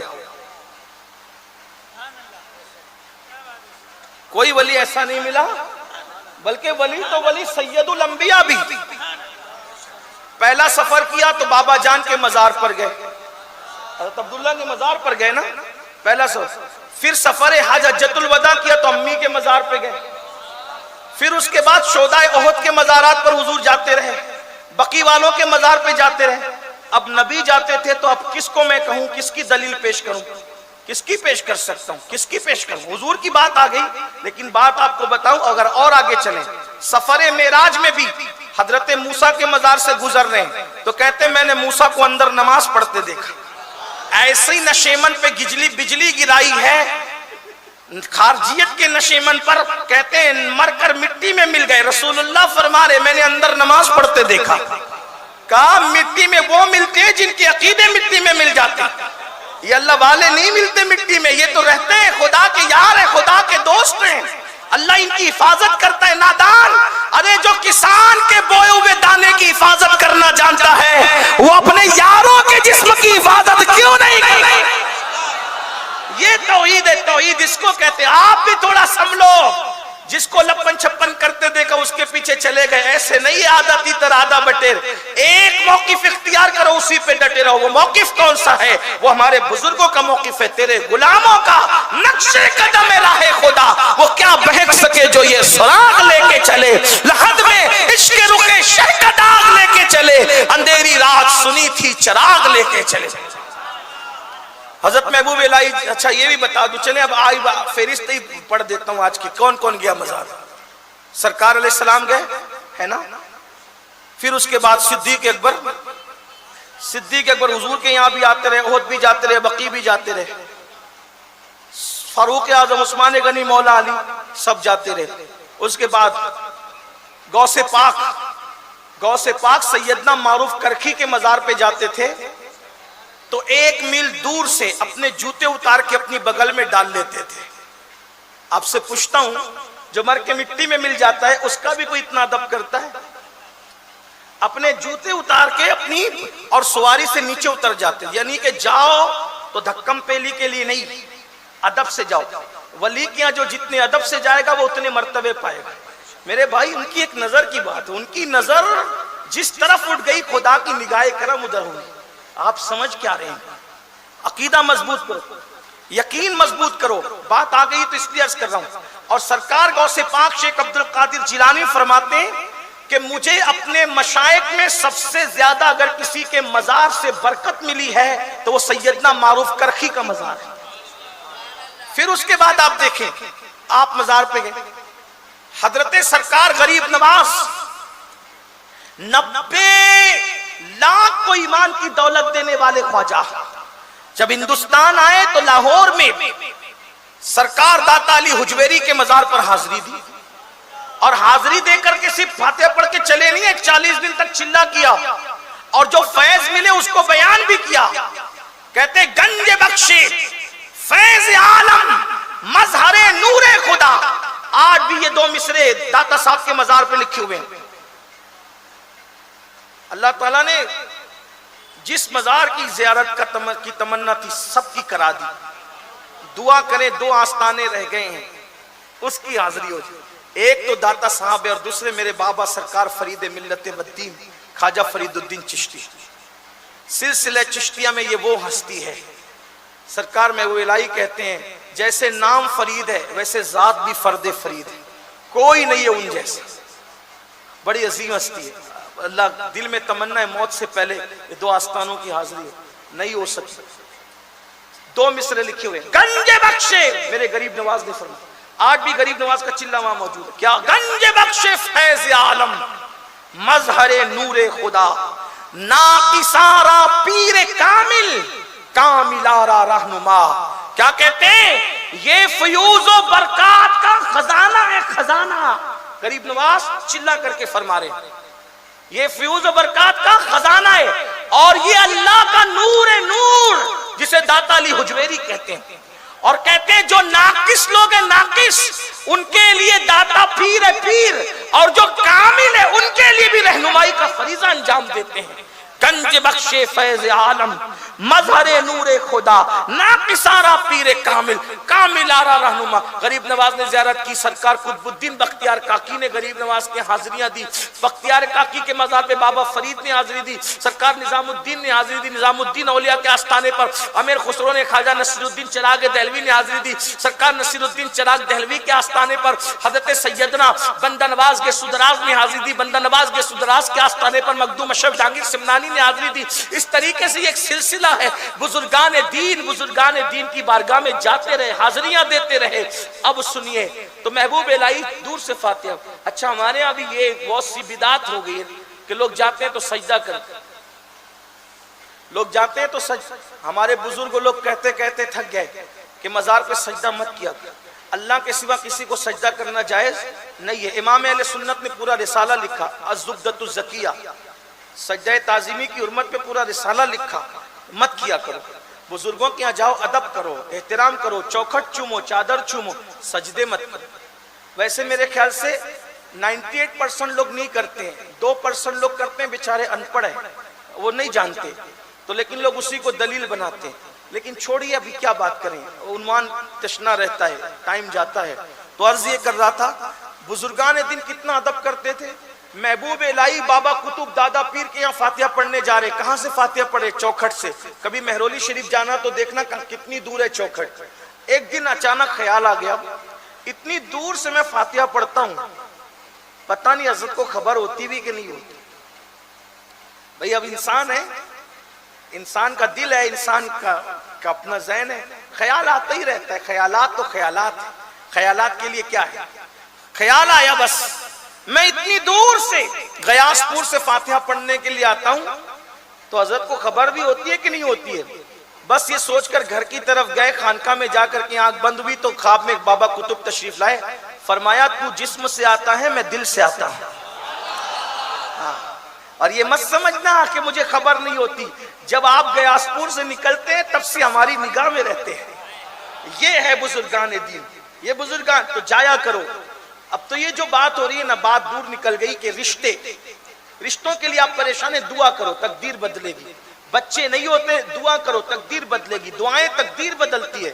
سادھوؤں کے پاس کچھ نہیں رکھا، جادوگروں کے پاس کچھ نہیں رکھا، جاہل ان پڑھ گنوار باباؤں کے پاس کچھ نہیں رکھا۔ جو باعمل لوگ ہیں ان کی بات نہیں کرنا، ان لوگ برا نہیں مانے، آپ باعمل لوگ، نیک لوگ، متقی لوگوں سے دعائیں لیں، اس کی برکت نہیں آپ کو نصیب ہوگی۔ اور اولیاء اللہ کے آستانوں کے تو فیوز و برکات عام ہے، بلکہ سرکار غریب نواز کی چوکھٹ کے بارے میں امام اہل سنت لکھتے ہیں، جب وہاں جا کر کوئی دعا کرتا ہے تو دعا کرنے والے کو نہیں دیکھا جاتا، پھر غریب نواز کے صدقے میں ہر دعا قبول کی جاتی ہے۔ امام اہل سنت کے چھوٹے بھائی نے ان کی ترجمانی کی ہے، خواجہ ہند وہ دربار اعلیٰ تیرا، کبھی محروم نہیں مانگنے والا تیرا۔ میرے بھائی وقت ہوتا تو میں بتاتا، اکبر بادشاہ کو جانا پڑا، گیا، اولاد ملی بھی اس کو، جو اس کے یہاں سلیم پیدا ہوا نا، وہ سلیم کس کی دعا سے پیدا ہوا پتہ ہے؟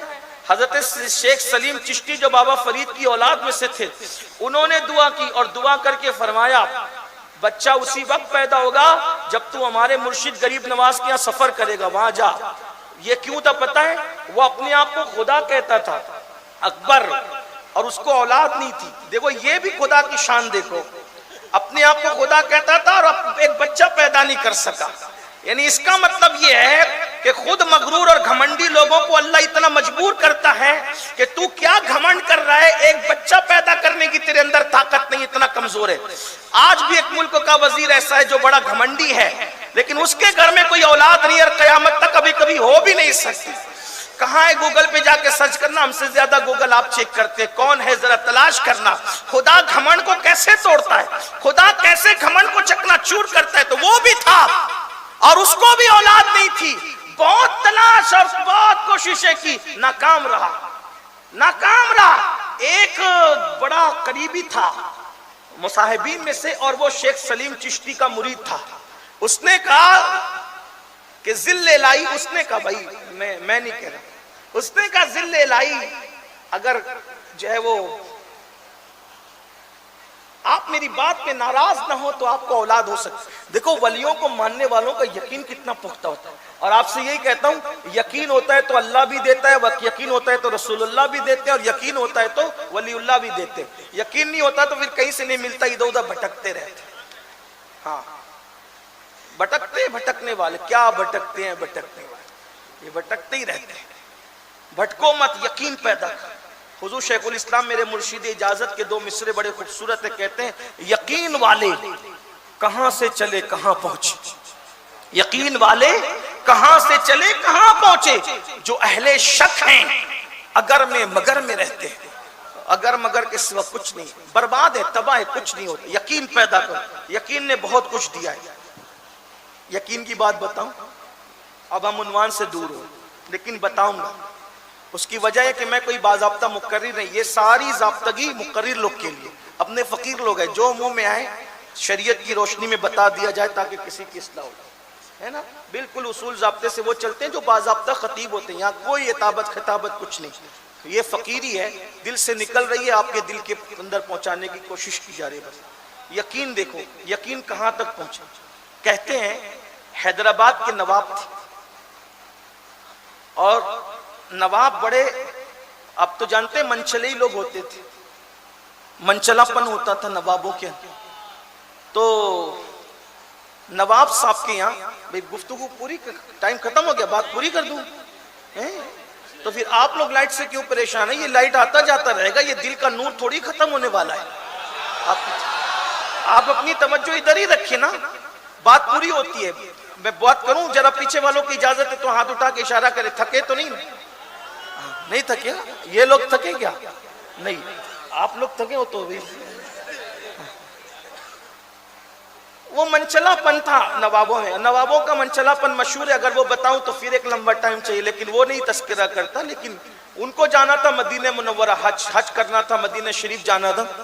نواب صاحب کے یہاں ایک نوکر رہتے تھے, نوکر. اس نوکر کا نام تھا برہ. برہ اس کا نام ہی برہ رکھا, برہ. وہ برہ تھا بڑا بھولا بھالا. کچھ لوگ ایسے بھولے بھالے ہوتے ہیں نا جن سے سب دل لگی کرتے ہیں, سب مذاق اڑاتے ہیں, سب ان کی اڑاتے رہتے ہیں. تو برہ بھی ایسا بھولا بھالا تھا, سیدھا سادہ تھا کہ سب اس کی مذاق اڑاتے تھے, اس کی مزہ لیتے تھے, دل لگی کرتے تھے اس کے ساتھ. تو جب حج کو جانے لگے تو مدینہ شریف جانا تھا, حج کو جانا تھا, تو نواب صاحب نے کہا یار اتنا لمبا سفر ہے, مہینوں لگ جائیں گے, تو برہ کو بھی ساتھ لے لیتے ہیں, کیونکہ راستے میں اس سے ہنسی مذاق کریں گے تو ذرا ٹائم پاس ہوگا.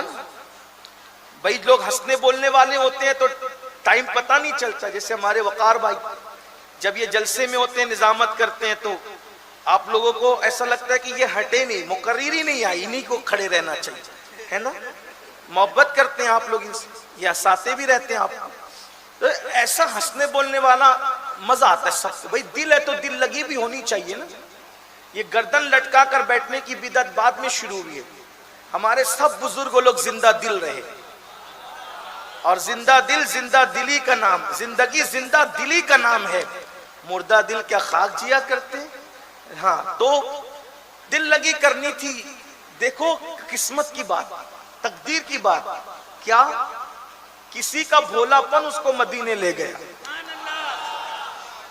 کسی کی سادگی مدینے لے گئی. پتا چلا مدینے شریف جانے کے لیے پیسے نہیں, ان کے کرم کی ضرورت ہے. بے حکم کب مجال پرندے کو پر کی ہے. پھر کیا ہوا, سفر میں لے گئے ہنسنے بولنے کے لیے, ہنسی مذاق کے لیے. برہ ساتھ گیا, بھولا بھالا آدمی تھا, خدمت بھی کرتا تھا, ہنسی مذاق بھی چل رہی تھی. مدینہ شریف پہنچ گیا. مدینہ شریف پہنچے تو بارگاہ رسالت میں حاضری دی. حدیث پاک ہے, آقا ارشاد فرماتے من زارا قبری, من زارا قبری وجبت لہو شفاعتی, جس نے میری مزار پر حاضری دے دی اس پہ میری شفاعت واجب ہو گئی.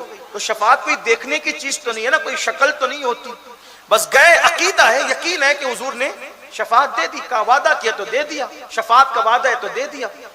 اب ہوا کیا, حاضری دے کر سلام پڑھ کے سب لوٹے, تو مبارکباد دینے ایک دوسرے کو, مبارک ہو مبارک ہو, شفاعت مبارک شفاعت مبارک. یقین تھا ان لوگوں کو, اور ہونا بھی چاہیے, حضور نے کہہ دیا تو ہونا ہی ہے. مبارک. یہ برہ بھولا بھالا بیچ میں کودا, کائے کی مبارکباد چل رہی. تو بولے شفاعت ملی نا حضور سے, اس کی چل رہی. تو بولے شفاعت ملی. تو اب یہ جب دیکھا کہ یہ بیچ میں گھس کر کے اس نے سوال کر دیا, تو نواب کو پھر مذاق سوچی, تم کو نہیں ملی برہ؟ نہیں مجھے تو نہیں ملی. بھئی اس کو ایسا لگا ذہن میں کہ شفاعت کوئی دکھنے والی چیز ہے, کوئی نظر آتی ہے, اور نظر آئے گی تو شفاعت ملے گی. اب جب نواب کو مذاق سوچی تو کہا تم کو نہیں دیا حضور نے؟ کہا نہیں مجھے تو نہیں دیا. اچھا ہمیں تو دیا, الحمدللہ. اب یہ نظروں سے اوجھل ہوا, کھسکا, وہاں سے ہٹا, اور روتا چلاتا سنہری جالیوں کے سامنے سیدھا, اور جا کے کہا حضور میں نے سنا تھا کہ ہر جگہ امیر غریب چھوٹا بڑا دیکھا جاتا ہے, آپ کے یہاں نہیں دیکھا جاتا. اب آپ کے یہاں بھی یہ فرق ہونے لگا. دیوانگی, یقین حضور آپ کے یہاں بھی واللہ یہ فرق ہو رہا ہے. نہیں آپ کے یہاں یہ فرق نہیں ہو سکتا. نواب کو شفاعت ملی, مجھے نہیں ملی. اب میں یہی مروں گا, یہی چلاؤں گا, یہی گروں گا, یہی پڑھوں گا, جاؤں گا نہیں. مجھے بھی شفاعت دیجیے, میں بھی شفاعت لے کے جاؤں گا. اب یقین کہ یہاں دورہ سلوک نہیں ہو سکتا, یہاں امیر و غریب میں فرق نہیں ہو سکتا. میرے نواب کو شفاعت دی, مجھے بھی شفاعت چاہیے, ورنہ میں جاؤں گا نہیں. دیوانگی کر رہا ہے. سنہری جالیوں سے ایک ہاتھ نکلا, جیسا یقین ویسی عطا, جیسی سوچ ویسی عطا. سنہری جالیوں سے ایک ہاتھ نکلا, خوبصورت سا گورا گورا ہاتھ, اور اس پہ ایک کاغذ تھا, اور اس کاغذ پہ لکھا تھا ہم نے برہ سے شفاعت کا وعدہ کر لیا. یقین, یقین ہے یہ یقین کی برکتیں ہیں. لیا کاغذ اور کودتا پھانتا آیا, ہمیں بھی مل گئی, ہمیں بھی مل گئی, ہمیں بھی مل گئی. پہنچا ہمیں بھی کیا مل گیا؟ کہا شفاعت. تم لوگوں کو ملی نا, بتاؤ تمہاری شفاعت کا ہے. یہ دیکھو میری شفاعت. جب نواب نے کاغذ پڑھا, آنکھوں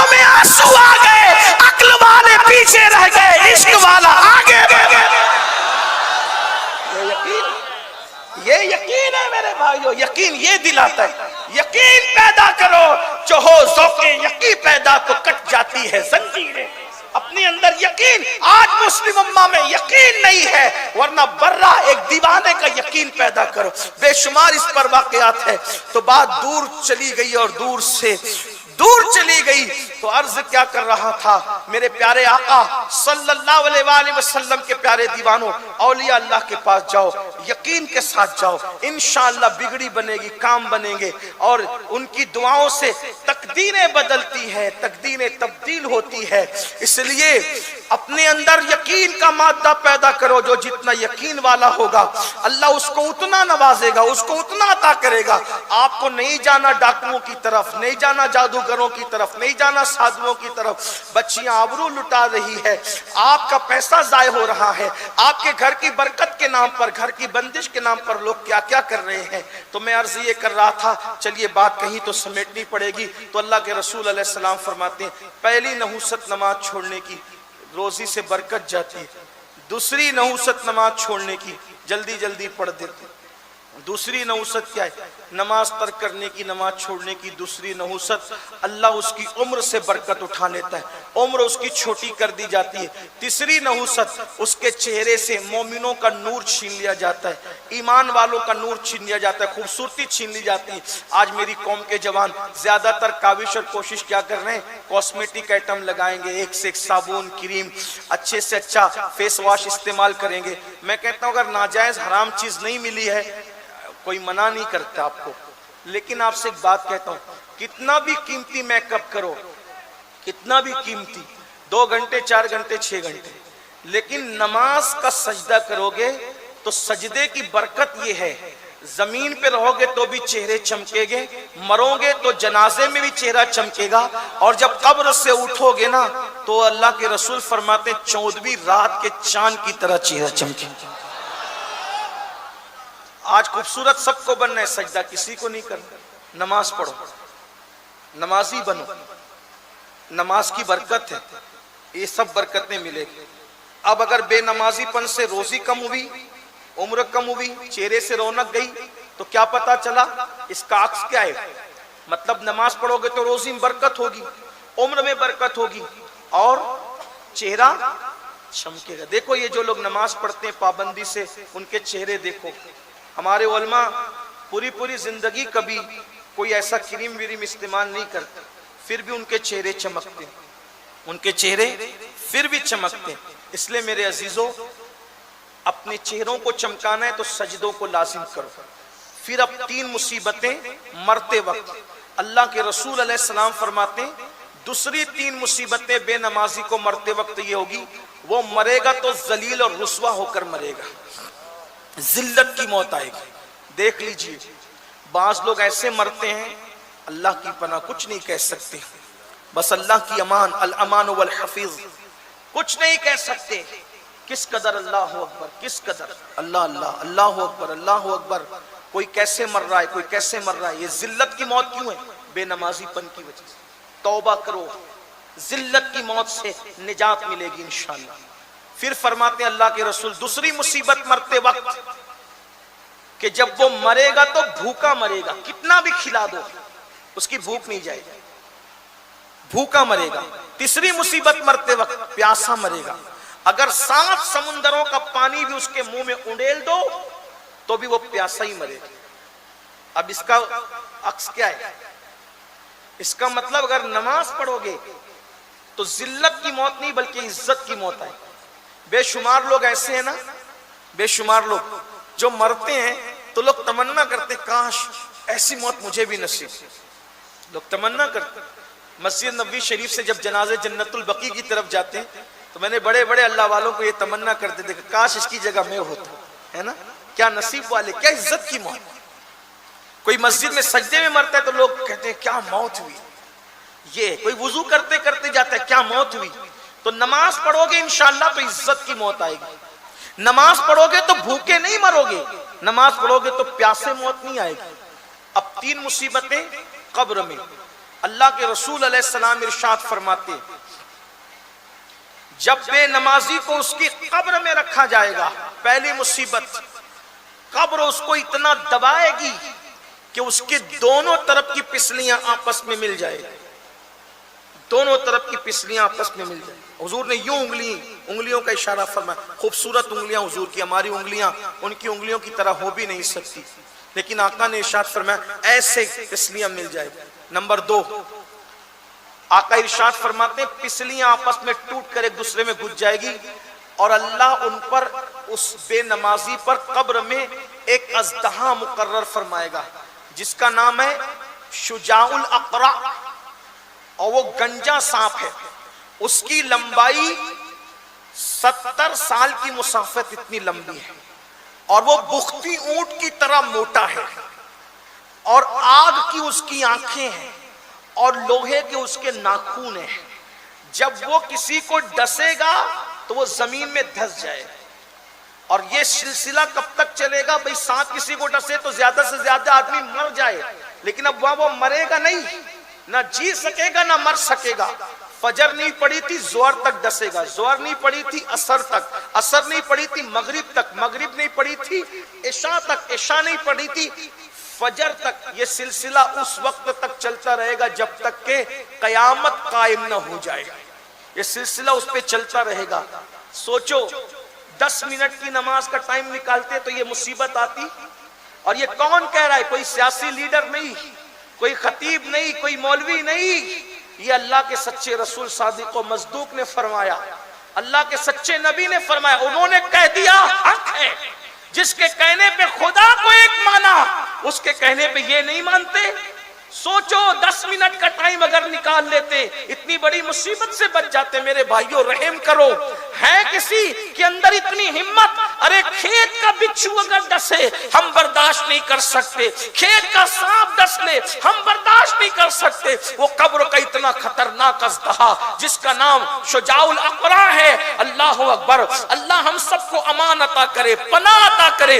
اللہ کے بندو توبہ کرو، عہد کرو، نماز نہیں چھوڑیں گے آج سے، بلکہ ابھی جنہوں نے عشاء کی نماز نہیں پڑھی وہ گھر جا کے پہلا کام کریں گے عشاء پڑھیں گے۔ فجر میں اٹھو، آپ جب کاروبار کے لیے اٹھ سکتے، ٹرین پکڑ کے لیے اٹھ سکتے، بسیں پکڑنے کے لیے اٹھ سکتے، نماز کے لیے بھی اٹھو۔ تو دوسری مصیبت ہے کہ شجاع الاقرع اس پر مقرر کیا جائے گا۔ اور نمبر 3، اللہ کے رسول علیہ الصلوۃ والتسلیم فرماتے ہیں اس کی قبر کو آگ سے بھر دیا جائے گا۔ سوچو ذرا، کون سی آگ؟ جہنم کی آگ۔ اگر قبر میں آگ نہ بھی ہو تو سوچے تو صحیح، جہاں ہوا جانے جگہ نہیں ہو قبر کیا ہوگی؟ تھوڑا قبر کا تصور کرو نا، ذرا غور تو کرو۔ اگر اپنے 10x10 کے کمرے میں پنکھا اور اے سی بند ہو جائے تو کیا حال ہوتا ہے نا؟ اور قبر میں تو وہ کوئی کمرہ ہی نہیں ہے، کروٹ بدلنے کو جگہ نہیں ہے۔ یہ دنیا ہی سب کچھ نہیں، دنیا کی رنگریلیاں ہی سب کچھ نہیں ہے، دنیا ہی سب کچھ نہیں ہے، دنیا کا عیش و آرام ہی سب کچھ نہیں ہے۔ صرف 10 منٹ، ایک 10 منٹ کتنی بلاؤں سے بچا رہا ہے، 10 منٹ کا نکالنا کتنی مصیبتوں سے نجات دلا رہا ہے۔ نماز سیکھو مبلغین کے پاس، ان علماء کے پاس، یہ سنی دعوت اسلامی کے ہمارے احباب کے پاس، ان علماء اہل سنت کے پاس۔ 1 گھنٹہ لگے گا نماز سیکھنے، 2 گھنٹہ لگے گا، صحیح نماز پڑھنے والے بن جاؤ، سچے نمازی بن جاؤ۔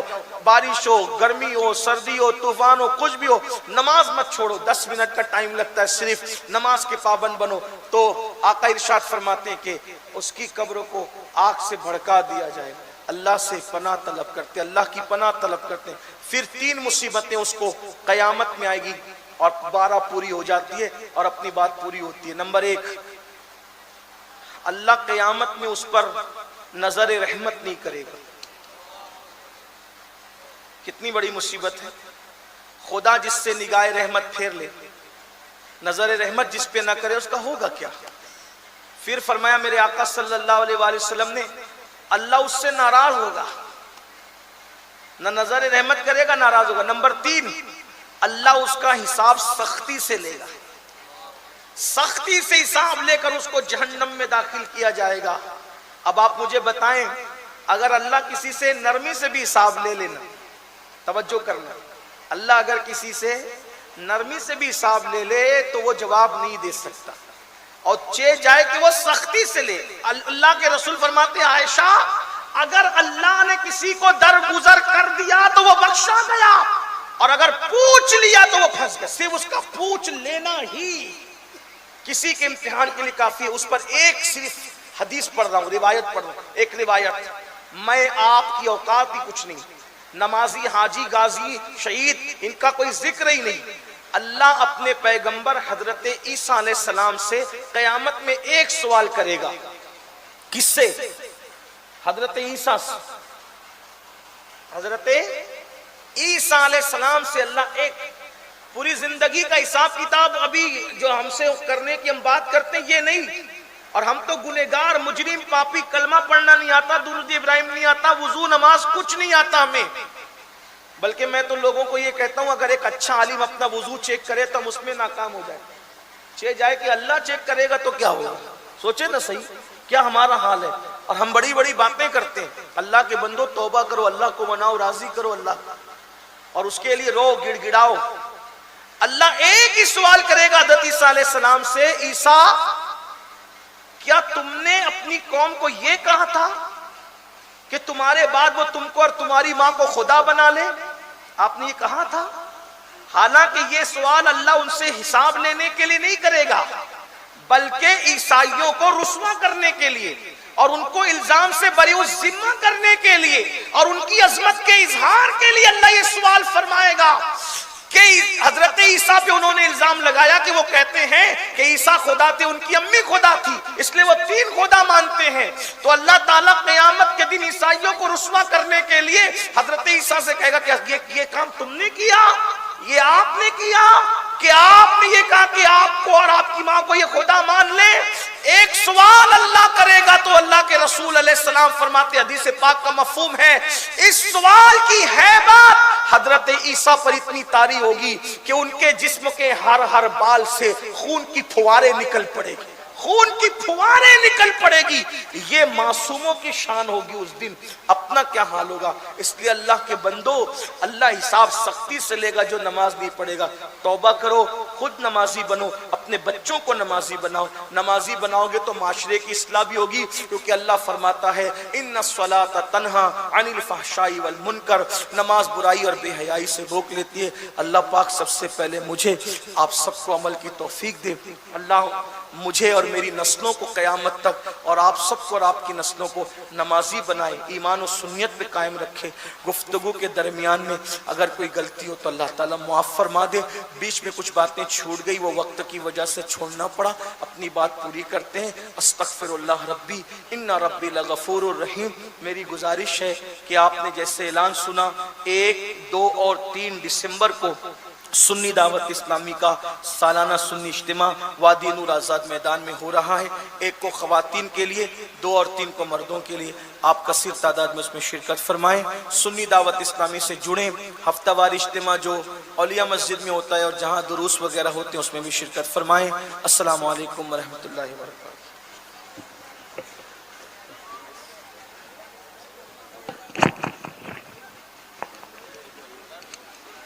دیکھیے صلاۃ و سلام سے پہلے پھر گزارش آپ لوگوں سے کر رہا ہوں کہ سید صاحب کی آمد سے پہلے میں نے بتایا کہ زیارت پر آپ لوگ اکتفا کریں، ورنہ ہوگا یہ کہ زیارت سے جو نیکی مل رہی ہے آپ مصافحہ کرنے جائیں گے، دوسرے کو تکلیف ہوگی، سید صاحب کو بھی تکلیف ہو سکتی ہے، تو وہ نیکی زائل ہونے کا خدشہ ہے. اس لیے اطمینان و سکون کے ساتھ صرف زیارت پر اکتفا کریں. اور یاد رہے مکتبہ طیبہ لگا ہوا ہے، اس طرف آپ کو توجہ دینا ہے. 1، 2، 3 دسمبر وادی نور آزاد میدان میں سنی دعوت اسلامی کا اجتماع ہے، اس جانب توجہ دینا ہے. عیدگاہ روڈ پر ایک مدرسے کی تعمیر ہو رہی ہے، مدرسہ عثمان غنی، اس کے اراکین آئے ہوئے ہیں، آپ لوگ ان کا بھی تعاون کرتے ہوئے جائیں.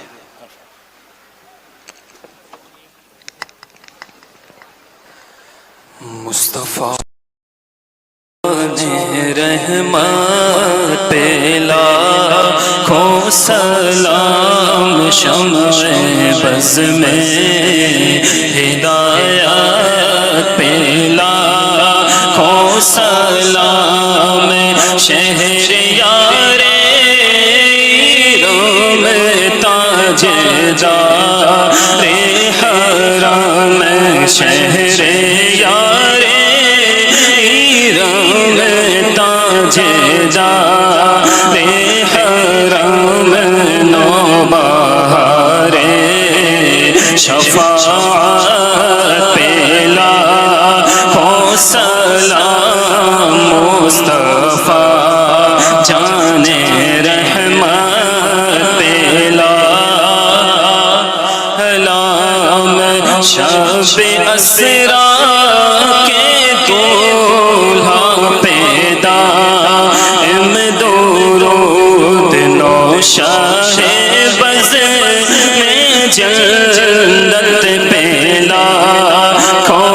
سلام ان کے آگے وہ حمزہ کی جانبازیاں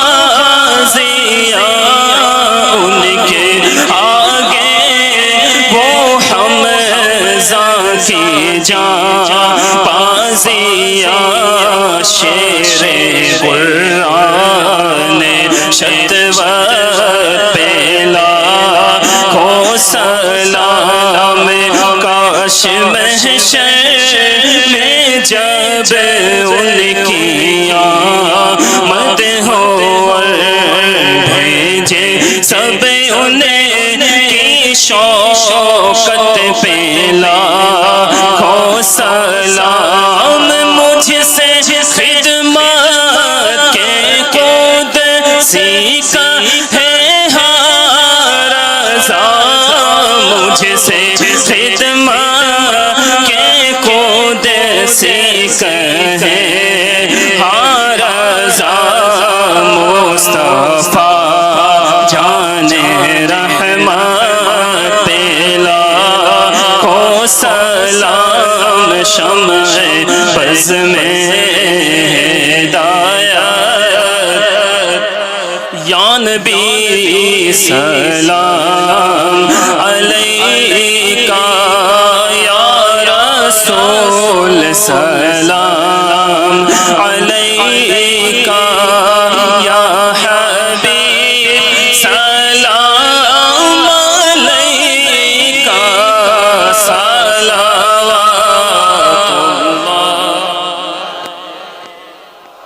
صلوات الصلاة والسلام علیکہ یا رسول اللہ وعلا آلکہ واصحابکہ یا حبیب اللہ الصلاة والسلام علیکہ یا جد الحسن والحسین وعلا آلکہ واصحابکہ یا جد الغوث الثقلین الفاتحہ بسم اللہ من الشیطان الرجیم الحمدللہ رب العالمین الرحمن الرحیم صراط الذین انعمت علیہم غیر المغضوب علیہم الحمد لله رب العالمين الحمد لله حمدا كثيرا كثيرا سبحان الله بكرة وأصيلا الحمد لله قبل كل شيء الحمد لله بعد كل شيء الحمد لله كما حمده الأنبياء والمرسلون اللهم صل على سيدنا ومولانا محمد وعلى آل سيدنا ومولانا محمد صلاة تنجينا بها من جميع الأهوال والآفات وتقضي لنا بها جميع الحاجات وتقضي لنا بها جميع الحاجات وتقضي لنا بها جميع الحاجات وتطهرنا بها من جميع السيئات وترفعنا بها عندك أعلى الدرجات وتبلغنا بها أقصى الغايات من جميع الخيرات في الحياة وبعد الممات إنك على كل شيء قدير اللهم يا ربنا يا ربنا يا ربنا ربنا آتنا في الدنيا حسنة وفي الآخرة حسنة وقنا عذاب النار اللهم إنا نسألك العفو والعافية والمعافاة الدائمة في الدين والدنيا والآخرة اللهم أحسن عاقبتنا في الأمور كلها وأجرنا من خزي الدنيا وعذاب الآخرة اللهم ثبتنا على الإسلام وأمتنا على الإيمان واحشرنا زمرة المسلمين اللهم حبك وحب من يحبك وحب رسولك اللهم استرنا بسترك الجميل إلهي بحرمة الحسن وأخيه وأمه وأبيه وجده صلى الله عليه وآله وسلم وبنيه نجي من كل غم الذي أنا فيه نجي من كل غم الذي أنا فيه نجي من كل غم الذي أنا فيه يا حي يا قيوم يا حي يا قيوم يا حي يا قيوم يا ذا الجلال والإكرام أسألك أن تحيي قلبي بنور معرفتك يا الله يا الله يا أرحم الراحمين يا أرحم الراحمين يا أرحم الراحمين ارحمنا يا أرحم الراحمين ارحم على جميع المؤمنين والمؤمنات والمسلمين والمسلمات إنك سميع قريب مجيب الدعوات يا الله يا رحمن يا رحيم يا الله يا رحمن يا رحيم يا الله يا رحمن يا رحيم مولا ہم سب کی حاضری کو قبول فرما، ہم سب کے گناہوں کو معاف کر دے۔ اے اللہ سب سے زیادہ تیرے بندوں میں گنہگار، سیاہکار، بدکار ہم ہی لوگ ہیں، بال بال گنہگار ہیں مولا، مگر مولا تیرا اور تیرے محبوب کا نام لیتے ہیں، یا اللہ تیرے نافرمان ہیں، تیرے حبیب کے نافرمان ہیں، لیکن تیرے غدار نہیں ہے مولا۔ مولا ہم تجھے رب مانتے ہیں اور تجھی کو رب مانتے ہیں، تیرے سوا کوئی ہمارا معبود نہیں ہے مولا۔ ہم گواہی دیتے ہیں اشہد واللہ الہ الا اللہ وحدہ لا شریک لہ واشہد ان محمدا عبدہ ورسولہ۔ اے اللہ ہم مشرک نہیں ہیں مولا، اللہ ہم تجھ پہ تیرے حبیب پہ ایمان لائے ہیں مولا، ہم تیرے نافرمان ہیں، غدار نہیں ہیں، اور تو اپنے بندوں سے کروڑوں ماؤں سے زیادہ پیار کرتا ہے۔ آج ہم اپنی زندگی کے ہر گناہ سے ایک دوسرے کو گواہ بنا کر، تجھے، تیرے فرشتوں کو، تیرے محبوبوں کو گواہ بنا کر توبہ کرتے ہیں۔ اللہ ہم سب کی توبہ کو قبول فرما لے، ہم سب کی بے حساب مغفرت فرما دے، ہم سب کی بے حساب مغفرت فرما دے۔ تیرے بہت احسانات ہیں، کروڑ احسان ہیں، ایک احسان اور کر دے، ہمیں معاف کر دے، ہمیں معاف کر دے، ہمیں بخش دے مولا، بخش دے۔ تو ہم سب سے راضی ہو جا، تیرے حبیب کو راضی کر دے، اپنا بنا لے مولا، اپنا بنا لے، تیری معرفت عطا کر دے، ہمارے دلوں کو پاک کر دے، ہمارے دلوں کو پاک کر دے، ہمارے دلوں کی تطہیر کر دے، بغض کینہ حسد سے پاک کر دے، گناہوں کی محبت سے پاک کر دے۔ یا اللہ تیرے حبیب کا عشق پیدا کر دے، تیرے حبیب کا عشق پیدا کر دے، تیری خشیت میں رونے والی آنکھیں دے، تیرے حبیب کا ذکر کرنے والی زبان دے، اور تیری یاد اور تیرے حبیب کی یاد کرنے والا دل عطا فرما مولا۔ ایسا گما دے ان کی ولا میں خدا ہمیں ڈھونڈا کرے پر اپنی خبر کو خبر نہ ہو۔ یا اللہ یہ ہزاروں کی تعداد میں تیرے اور تیرے محبوب کے دیوانے آئے ہیں، اللہ ہم سب کی زندگیاں بدل دے، سب کی زندگیوں میں انقلاب پیدا کر دے، ہمیں یقین عطا فرما، یقین کامل عطا فرما۔ یا اللہ ہمیں حق الیقین کی منزل عطا کر دے، حق الیقین کی منزل سے مالا مال فرما دے۔